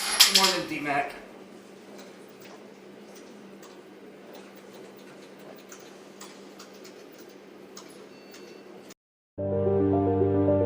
I'm looking to bring on another HVAC tech right now. We are recruiting 5 to 10 techs a month. We're looking to grow and expand. Every new tech we hire is from Northwestern Tech. The hands-on training is fantastic. They're always my first call. We love hiring Northwestern Tech grads. They come out trained and ready to work. Our program is only 10.5 months, and our next classes are starting soon. So why wait? I'm looking to hire Hire a graduate of Northwestern Tech. Northwestern Tech. Northwestern Tech. Northwestern Tech.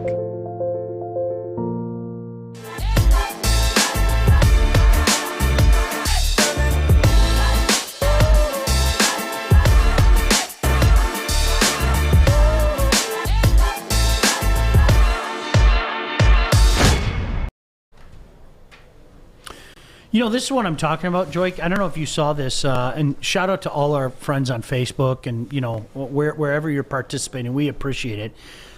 Kevin just said this. My guy, undrafted free agent, Ronald Johnson, dislocated his foot from his leg. Career done, got a small settlement, in quotations, no rehab covered by the NFL or the team. That's wrong. And that's the thing. That's wrong, man. This is, and I want you guys to understand this, that the NFL is a sport that the injury rate is 100%. That's the NFL's, the PA's number. Those are our numbers, 100%. So you're guaranteed to be hurt if you play in this league or get injured. When you're done playing, a lot of people, and you've seen the 30 for 30 where it showed like a lot of the NFL players are going broke once they finish the game. That majority of those players that went broke was all because of medical bills. That was the number one cause of them going broke, was medical bills. And when you play on a certain team, whatever that state worker comp is will be kind of your settlement going forward as far as medical bills. So for instance, say Michigan, which I kind of love, you have 2 years to report an injury from the date of symptoms, not the date of injury. And I'm gonna tell you why that's so big and why that's such a huge a thing that works for us in our best interest here in Michigan is that if I had a concussion in 2014 and I don't have any effects right then and there, but say 10 years later, I start to have memory loss, I start to have blackouts, I'm starting to have sensitivity to light, or I just feel something isn't right, then I can file for my workers' comp because that's 2 years from the day of my symptoms. Okay, gotcha. All right. In Chicago, you have 3 years from the date of injury. So you have to have symptoms of that within 3 years of, in Illinois, you have to have, and this is how it was when I played there, and that's how I know, because you have to have symptoms, or, I'm sorry, it's 3 years from the date of injury. And sometimes you're not gonna have any symptoms. And so if you go 10 years, and now you're having those same things I talked about earlier, you're paying out of pocket for that. No help. And once you're however many years removed from the league, say you played 7 years, that means you're a veteran. So when you're done playing, you have that same amount of years of the medical through the team. Then once that 7 years over with, you don't have it anymore. So you have to go out and get your own insurance, all of that. But it's not as good as Can the NFL I ask insurance. you a question? We used to have lifetime health insurance. That's huge for us. It should be that. Is this incumbent upon D. Smith and the Players Association to get a better deal? Yes, over time. But it seems like we don't get the best deal every time. It's always give and take. You get to the negotiation table, and it's give and take. And when I play, I don't feel like we won as much as we should. Well, the NFL constantly use chips that don't exist as bargaining tools. You know, well, we're going to add 3 games. It's damn well they're not going to add 3 games. That's their starting point. But you know damn well they're not going to add 3 games and everything. So that's why I ask. It's like this seems, and you have to remember where I'm coming from. I remember the strike plain as day and using the replacement players. In 1987, it was a flippin' joke, Joik. It was a joke. I mean, the fact that they went through with it and it was actually on television, it was a joke. I was in high school at the time, and I remember just going, "This is terrible." What was this? 87. That wasn't the Washington football team. It wasn't the Dallas Cowboys. And, it was funny because there was one game, and the reason I brought those 2 teams up, and maybe some of the old school guys will know this, there was a Monday night game where Dallas had most of their regulars. And Washington had a complete team of replacement players, and the replacement players beat the Cowboys on a Monday night. And that's like the most famous game during that period. So it seems like we've been having. So I want you to think about this now, Joik. That was 1987. 1987. Okay? That is 34 flipping years ago, man. And we're still having these conversations. So is it really like is it a case where, like, you help me understand? Is it you take a step forward and take a step back in these negotiations, or you take 2 steps forward and take 1 step back? Because a lot of these issues that are plaguing the NFL, and they're real, okay? They're real. It seems like I've been hearing about this for a long time. Is it really a case of it's just moving like a snail? Is that the best way to describe it? Moving like a snail. Yeah, trying to get better rights for the players and everything. I'm gonna tell you this: when you deal with wealthy people, right? They don't conform; they react. Similar to how taxes were, all right? When taxes were first implemented, it was implemented on the upper class, right? And they were able to get the lower class and the middle class to vote yes for it after decades of trying. And so what did the upper class do? They hire lawyers, they hire lobbyists to change certain laws or regulations in the ordinance or in the laws to where they can write taxes off and they didn't have to pay as much. And then what did the government do? They saw how much money they was getting in. They said, you know what? We like this. It trickled down to the middle class, and then it trickled down to the lower class. We're getting all this money. So it trickled down. And so the people that voted it in because they thought it wasn't going to be for them, it ended up hurting them more than the upper class people. And so that's kind of what this is with the NFL. They're not going to conform to what we want. They're going to react and dangle something in front of you to make it seem like this is what you want. But on the back end, right? That was a bad deal. And I'll give you a perfect example. They wanted to put a salary cap, right, on the rookie contracts, right? So they put a cap on it. And they did that because the veterans who have been playing in the league were saying, listen, we're proven in this league. We need to have that money given to us because we've been playing longer and we're proving ourselves. So what happened? They said, okay, yeah, we'll give you that. Give us this. And so what happened was they put the cap on the rookies. And then what did they do? They started giving them money. They didn't spread it out. They just gave more money to the people that they were already paying that big lump sum to, right? And the guys in the background are still getting the scraps. The rank and file. Yeah, and another thing that was happening was they were spending only, some teams were only spending 88% of the salary cap, not the whole 100%. Sure. So taking that other percent, 12%, which could be 40 to 50 million, whatever it might have been, and giving it back to the owners versus giving it to the players that's out there on the field because that's what we deserve.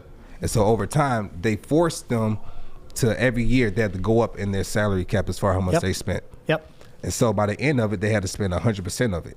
Now, even though they have to spend 100%, it doesn't tell you who they have to give that money to. They just have to give it to the team. So once again, they're going to give it to the players that's already making the most money on the team.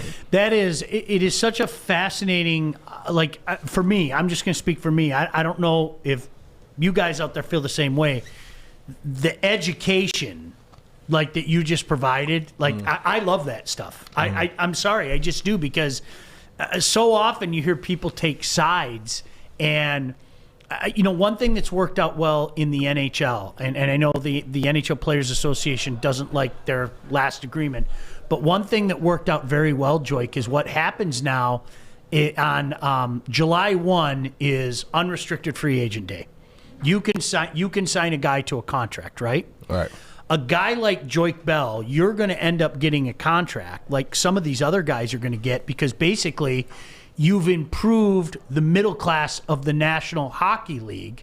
And because things are under a cap, I want the best Joik Bell that's out there. Does that make sense? Right. If you're the best of that rank and file group, well, I want you, and I'm going to put a higher bid for you. So that's worked out well for the rank and file players in the National Hockey League. You see some contracts thrown out there on July 1 that, quite frankly, you would have never seen before. Money. Not being disrespectful, an average player is getting paid an unaverage contract, right? Yeah. And you don't see that in the National Football League. You don't see it. Not at all. That's interesting. Not at all. Guys signing $40 million contracts, $50 million contracts. And give or take that we have more players, but we're the highest paid sport in sports right now. And not as players, but just the organization as a whole. You know what's funny, Steve? You said it better than I can say it. Steve said, I love having a player's perspective. It's amazing how awful the NFL is to the players, but yet we still crave it. It is, Steve, I don't know how old you are. That's why I brought this up to you. I hope you understood the context in which I said it. We've been here. I've heard this for 34 years. Yeah. And it's like. And you know what? This is another thing. I don't want people to hear me talk about the NFL as if it didn't give me an opportunity to do something that I love. I'm not saying that. Well stated. I'm not saying that. But what I'm saying is, if there's an opportunity to where both parties can win, then why can't it be that way? Why can't it be fair? All right. Why can't it be 50-50? We're helping to bring you in the money, and in return, you're giving us our fair share.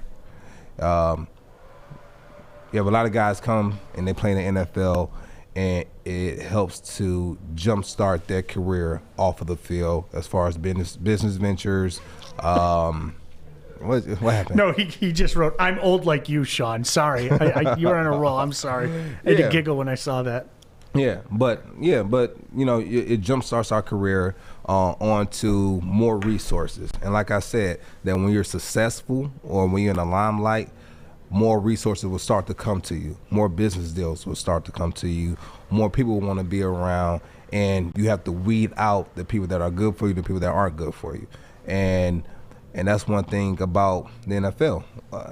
They put all this money into your hand, but you need the resources to teach you how to manage this type of wealth.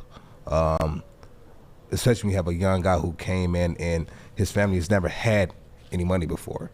And so that's when we see a lot of players go broke when they're done playing, because, it's a saying that if you don't know how to make money in your sleep, you'll work until you die. And so in our culture, we have to get better with learning on how to handle our money once we have it. Have an idea of what you want to do before you get it. Talk to people. I say it all learn from smart people who have been successful. I had somebody help me out for no reason 15 years ago, and I appreciate it to this day. He for whatever reason, he seemed to like me, and he helped me out, and it has allowed me to do things that I want to do now. Does that make sense? And instead of playing the game and being in the rat race. That's my buddy Mike said. Very well stated, Joik. Mike, you know this better than anybody. What has happened in hockey in recent years, Joik, is they teams lock up the expensive players. They aren't going anywhere. They're locked up. They got their big contracts, right? But that middle class has gone like this. So every July 1, what happens?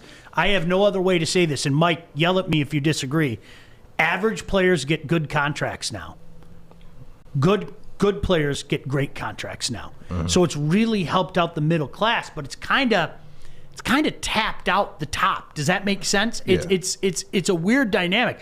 If you're a middle class player, and you're a good middle class player, chances are you're going to get a darn good contract, and that's why these guys just can't wait to hit their free agency. They can't wait. If you're a great player, you're going to be taken care of. You don't have to worry about it. But if you're a good player, you're counting down the days until you can hit the unrestricted free agency, because then what happens is 5 different guys look at Joik Bell and go, I need Joik Bell. And there's that bidding war that every player dreams about. It's weird. It's a weird dynamic. It's funny. Kevin says life's not fair. The NFL will never be fair, but it can be fairer. There's no such thing as fair. It's either fair or it's not.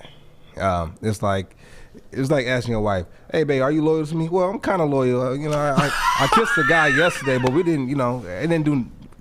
It's no in between. It's like, can I use the term? It could be better. You're not going to get everything that you want, but your next contract, don't you want to be better? Okay. Yeah. And it's either fair or it's not fair. Art knows about that. Jenna said, this isn't just sports talk, it's education, learning more than previously. Thank you. That's very kind. Jack, that was Joik. You gave a great lesson. All right, how do you feel about that? Do you think the NFL can be better as far as the contracts with the players? Yeah, totally. 100%. I think that, yeah, definitely. You know, the one guy said the one thing, and yeah, 100%. Good job, Art. He's gold. Yeah. Mike agrees with what I was trying to explain to you guys about hockey. He said, I 100% agree, and it's crushing teams' caps. Absolutely. That's where we're at right now. My question to you is, teams are allowed to go over the cap. They just have to pay a tax with it or a fine, or they can't go past that. Not in the NHL. Not in the NHL. Okay. No, can't do it. Can't do it. You see it in baseball. There's the luxury tax. Yeah. And so New York could spend, say, $300 million if they want. Now, they've gotten out of the business of doing that. You know, if you remember, for a long time they were doing it. Tigers paid the luxury tax, if you remember, with some of those good teams, you know, going back 6, 7, 8 years ago. Right. But, no, it's, you know, and that's where it's at. And you have to find a way. And sometimes that's where you have to make tough decisions, and you have to say, we can't afford this guy. We can't, because there's this 21-year-old guy that we have that we think can be pretty special, and we have to give him the opportunity. And that's what happened, though, right, with the older guys that were on the teams when we made that negotiation for the salary cap on the rookies and give it to the vets. And you know what happened? You know what happened, Sean? What's that? They started to cut the veterans and bring in more younger guys for the price of that one veteran. And the money that they have to spend, they'll just give it to one of the guys that they're already giving a lot of money to. You know that better than anybody. Your position, the way that your position is, for every Frank Gore, okay? Frank Gore is a unicorn. He's a unicorn. Let's be honest. There's a Steven Jackson. There's a Sean Alexander. There's a Joik Bell. When you get to a certain age and the perception is that dude's done, you're done. You're not getting that second chance. You're not getting an opportunity to move on. Cheaper. Frank Gore is a unicorn. Frank Gore's a freak of nature. Why? Because he's been productive every year. You got it. If he has one drop-off year, he's losing a step. Tell me a young player that did, well his first year, dropped down his second year, came back and did better his third year. But when you get up in that age bracket, or you get up in years in the NFL, you have one drop-off year, he can't recover. Well, it's fascinating you say that, because, there's a term called the sophomore slump. But when it happens in your second year, it's okay. It's okay. But if it happens when you're 30... Wow, he doesn't... Wear and tear. Wear and tear. Wear and tear. No more juice. I'll never forget. Do you know Ronnie Rice? Yeah, Rice. Ronnie Rice. I was watching a football game with Ron Rice. Maybe 2008. I think I heard this story. Oh, did I tell you? I don't know. He looked at a running back. I used to love the way Marion Barber ran. Loved it. He said he's not going to last long. Period. And I looked at him and I go, Ronnie, what are you talking about? The dude's sick. And he goes, he cannot continue like that. He's gone the next year. Gone the next year. A guy like that, because you know what people do? They sit back and they go, man, he's taken so many hits. What? He ran a 4.4 last year, and now he ran a 4.5. Oh, yeah. Goodness gracious. All that tread on the sides one year, next year, all that wear on the sides. Yeah. That's how it works. It's fascinating how that works out. All right, listen, we got one more break on a Friday afternoon. So glad you could join us. Talk about a few other... I want to talk to you about the Pro Bowl, if I can, because I'm not sure there's a more useless, meaningless football game all year. I actually saw some people say that they're going to miss the Pro Bowl. I haven't watched a Pro Bowl in 30 years, man. I don't know what to tell you. I'll get his take as a player. Don't go anywhere. He's Joik Bell. I'm Sean Baligian and Bell. Yeah. I'm looking to bring on another HVAC tech right now. We are recruiting 5 to 10 techs a month. We're looking to grow and expand. Every new tech we hire is from Northwestern Tech. The hands-on training is fantastic. They're always my first call. We love hiring Northwestern Tech grads. They come out trained and ready to work. Our program is only 10.5 months, and our next classes are starting soon. So why wait? I'm looking to hire Hire a graduate of Northwestern Tech. Northwestern Tech. Northwestern Tech. All right, listen, I'm not going to tell you what to like or dislike. That's one thing for me, because you have to remember me. I'm a hockey fan, okay? I sat at home watching hockey all last night. Some of you guys are probably sitting there going, all right, that makes me go to sleep. To each their own, okay? I'm serious when I say that. I'm not being PC. I'm a big to each their own. You do you. Live life what makes you happy. Joik, for the life of me, I will never, ever, ever, ever, ever understand how somebody could waste 5 seconds watching the Pro Bowl. It is the most meaningless football game, and I want to hear from you as a player, okay? Nobody wants to be there, right? Nobody wants to go to the damn Pro Bowl, right? No. You want to go to Hawaii, but you don't want No. to participate in that game, right? Yes and no. Okay. Everyone, you know why everyone wants to go to the Pro Bowl? Business? Huh? Business? Somewhat, but even more so than that. You What's know that? why? Negotiation bargaining tool. Ooh. That's hear you. why. I That's hear why you. we all want to go to the Pro Bowl. I went to the Pro Bowl. I went to the Pro Bowl. Yeah. You have a 3-time Pro Bowler here. You know how big and you know how major that is for your negotiation, your contract. Once it's time to renegotiate your contract, that is huge. Right? Look at the guys who went to the Pro Bowl in that contract year and look and see what they signed for the following year. Probably been more than what they were worth because they had that attached to their name. Just the way it works. It's the business. When Stafford went, wasn't that before? I know, and if I remember that summer, we all had to wait for Derek Carr's contract because that was going to kind of set the bar, and you knew Stafford was going to get more than Carr. But wasn't that right around that time that he ended up going to the Pro Bowl? I don't remember. Could have been. Now, Steve, to Steve's point, Steve said, I like the mini game skills competitions they added. I like stuff like that. People don't really go for the game. You know what they go to have that interaction with the players. Sure. That's why they go. They don't go for, and then you have a lot of time. It's like a family vacation for a lot of guys. And then you're getting paid to go on top of that, right? I think the winning team gets, I forget it's the like numbers, 100 and the losing team gets 50. Yeah. But you're going there just to have fun. You're paying for a trip for your family to come out and enjoy it. And it's just a good time. It's not serious. I remember when they talked about trying to cut it off because it was one play when the guys they linked up and they just kind of like it was like they were playing like powder puff and they would just I want to watch it. laying the running back down. I don't want to watch it. Hey, you don't want to watch it, And so they try to threaten to take it away, but like they're not gonna take it away. You can't take that away. Now they can take away and just still have an All-Pro team, right? Still have an All-Pro team. Not let them go. That's fine. That's cool. But they're not gonna get Does rid it of the matter? Pro Bowl. Kevin asked, what's bigger, the All-Pro or the Pro Bowl? I mean, being All-Pro means more, right? In the negotiating room? Yeah. Yeah. But go ahead. it doesn't matter. You go to Pro Bowl. I'm a Pro That's Bowler. negotiating. I'm a Pro Bowler. Yeah. Pro Bowler. Yeah. See, and trust me when I say this, I don't want you to think that I'm being hypocritical towards this.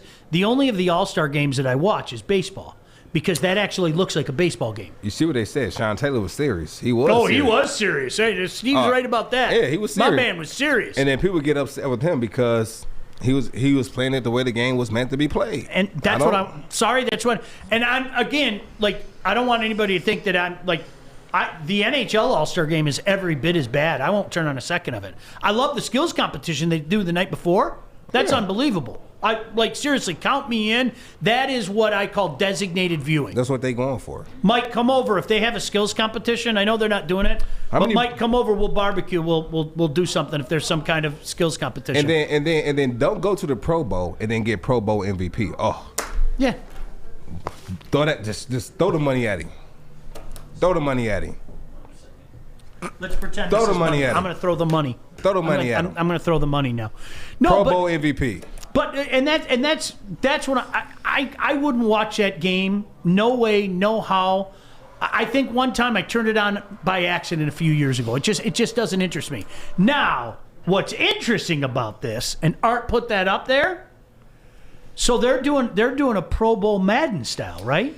Yeah, so Snoop Dogg is going to be involved. Marshawn Lynch, the NASCAR driver Bubba Wallace, he's going to be involved, and they're doing like two separate teams. To me, I think it's a good effort from the NFL. It's a C for trying, but I don't think a lot of people are going to watch this. Like the viewership on the Pro Bowl as itself is minimal. Doing it with Madden, it's a good. No. I think it'll do better. Do you think it will do better than the actual game? You know why? Because Guys like me would watch? Because kids are more into video games than just Yeah, so watching the kids football. that like Fortnite will watch this, I guess. I mean, to me, And how big is Fortnite? and I understand One that, of but the you're not biggest hitting games in your the demo. Like, you want to hit your Do you know male why demo. I would watch? Are you going to watch it? I would I'm watch gonna if watch it was it. if it was you two. Playing If it was Team Art against Team Joy, yes. Yes. It depends who the different people. Listen, Does that well, make listen sense? to the Snoop name. Dogg, so they'll It's probably- Snoop Dogg, and they got yeah. Marshawn Lynch. Right. People are going to watch this.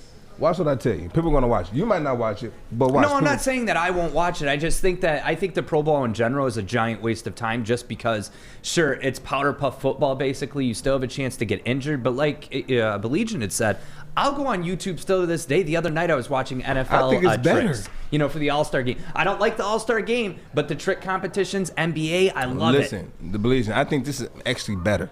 Oh, I'd watch this any day over the think real this is game. better I than will having say it a is guy. better. It is better because it's I think you still pay the guys. I think you still pay the guys that's out there. that they have- $100,000 to play Madden No. online. Oh, I was gonna say. No, You know, Mike said the just players- add the betting players- and I'm in. The players, yes, the players that made the Pro Bowl should still get paid their money as if 100%. That's what I'm saying. 100%. I would love to hear the trash talk. That would be the funnest thing. To me, Yeah. you guys talking like it's a real game. Yeah, and then, That'd be fun and as then hell. you have the players all with headphones watching the game and talking junk to the other players. Yes. Yeah, right, I like that. While Marshawn Lynch and Snoop Dogg are playing the game. Yeah. Right. Or you can have it to where, guys who know how to play the video games can play their position the whole time. That would be something creative, something dope that would entice a lot of people to come and watch it because you got to think, it was a little kid, a high schooler, who won a tournament and overnight became a millionaire. Yeah. So that's people true. are watching. People are streaming to watch video games. People are on Twitch. People are on, was it Microsoft? The old Mixer. There's a Microsoft Mixer, now. which is now Facebook Gaming. Yes. And Facebook Gaming now. People are on these sites and they're and on these streams and they're watching continuously. And the crazy thing is people are saying that they're going to do a round 3, and then you're still waiting for them to announce their opponents. All right, I'm going to ask everybody out there because I know my place around talking here. about? I know I'm the third wheel. Jenna said she'll watch Snoop. Everybody loves the Art and Joy dynamic. Tell me that wouldn't be infinitely more entertaining than sitting there watching some dumb, meaningless football game where two guys are going to bro hug each other when they run into each other. I want to watch Joy giving you shit, and I want to watch you go all art on him. Yeah. I watch that all day. There's only one negative thing about doing it on Matt. There's only one negative thing, and that's that interaction, that experience of being around that star player, seeing him in person, and that's the wow factor because you don't see these guys. You don't see a Brady just walking around town. A person in California who loves Brady, they don't get to see him every Sunday. They don't get to see him walking around the city like you're going to see Matt Patricia walking around your city. They don't see that. And so where do they go to get that experience? They go to Hawaii for the Pro Bowl where they can experience that with their loved ones, their kids, to create experience and memories. And so that's what you're missing with doing it this way. But this way right here is more enticing for people that are at home on the video game continuously.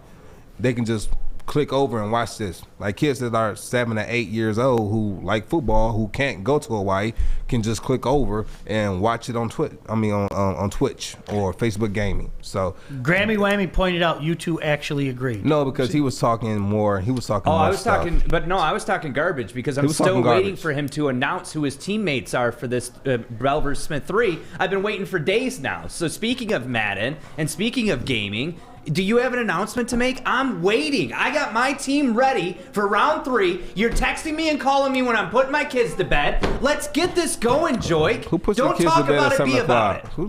it. Who puts their kids to bed at 7 o'clock? Yo, you got 3 kids who that are put- screaming and yelling. You put them to bed at 5 if you can. I don't even Hey, care. listen, Sean. That's not why he putting the kids to bed. He's trying to. No, no, Hey, go to don't bed. even. Hey, you guys are being bad. You guys are being bad. Go to bed. Why would I have Go to to bed. go to bed to do that? For real. But no, I'm waiting. When are you ready to announce what's going on with your team? How long I gotta wait? I guess when I get my team together, I don't have my whole team together. How about this? Sorry. Mike said. They want to play against the people that are. Oh no, here it comes. They want to play I against, smoked you twice, Joik. Come on, man. That's not what I'm saying. They want to play against people that's well known. Okay, I'm well known for beating Joik Bell. There you go. What else? That means that you're not well known then. If I beat you and that's not a big deal, then that says something about you. It's not a big deal because I'm not that good at the game. Man, I've been holding this in all day. I've been just being quiet. He's been being quiet over there. You know, not talking, not making eye contact. I tried. not making eye you contact, guys out keeping there, his head down low. I tried. Just been waiting to get this off his chest. Come on, keep it coming, Art. I tried. Keep it coming, Art. I like what Mike said. Because Grammy Whammy, this is what I have to go through off the camera. So when I talk to him the way, I'm bullying him now. He's been a bully. He's been a bully, and I'm a gentle giant, and he knows that, and so he just wants to, You literally said, you called me last night and you said, hey, bye, Art's wife. I hope you have a wonderful night. See you, Art. Yeah. Hey, you see my mom? My mom said Art is going down. Laugh out loud. Who said that? My mom. Must be nice to have a mom. Let's wrap up the show. Yeah. Well, Art, I hear you. I think. I love what Mike said. Studio Pro Bowl. We can barbecue while everybody's going. Let's go. Let's do it. Let's go. Let's do it. I will play Plunder, and we'll see if you win. I'm so sick of the Plunder. Are you sick? Are you sick of Plunder? I smoked you in multiplayer. I smoked you in Plunder. It wasn't even close. Final word from Grammy Whammy. I love this Grammy Whammy. Great show, guys. Let's choose to be happy. Let's choose to be happy. Go I'm be happy Grammy. this Whenever weekend. you hop on here, Grammy Whammy, I'm always happy. I'm with and you. then when I look to the right, Thank I you, get Grammy disgusted, Whammy, for having and then my I come back. back to the camera, and I know you're watching me. I love you so much. You guys have a great weekend. We'll talk to you I see again the Monday. whole fam, my sister, my mom, my grandmother, they all in. Love you guys. Gang, gang.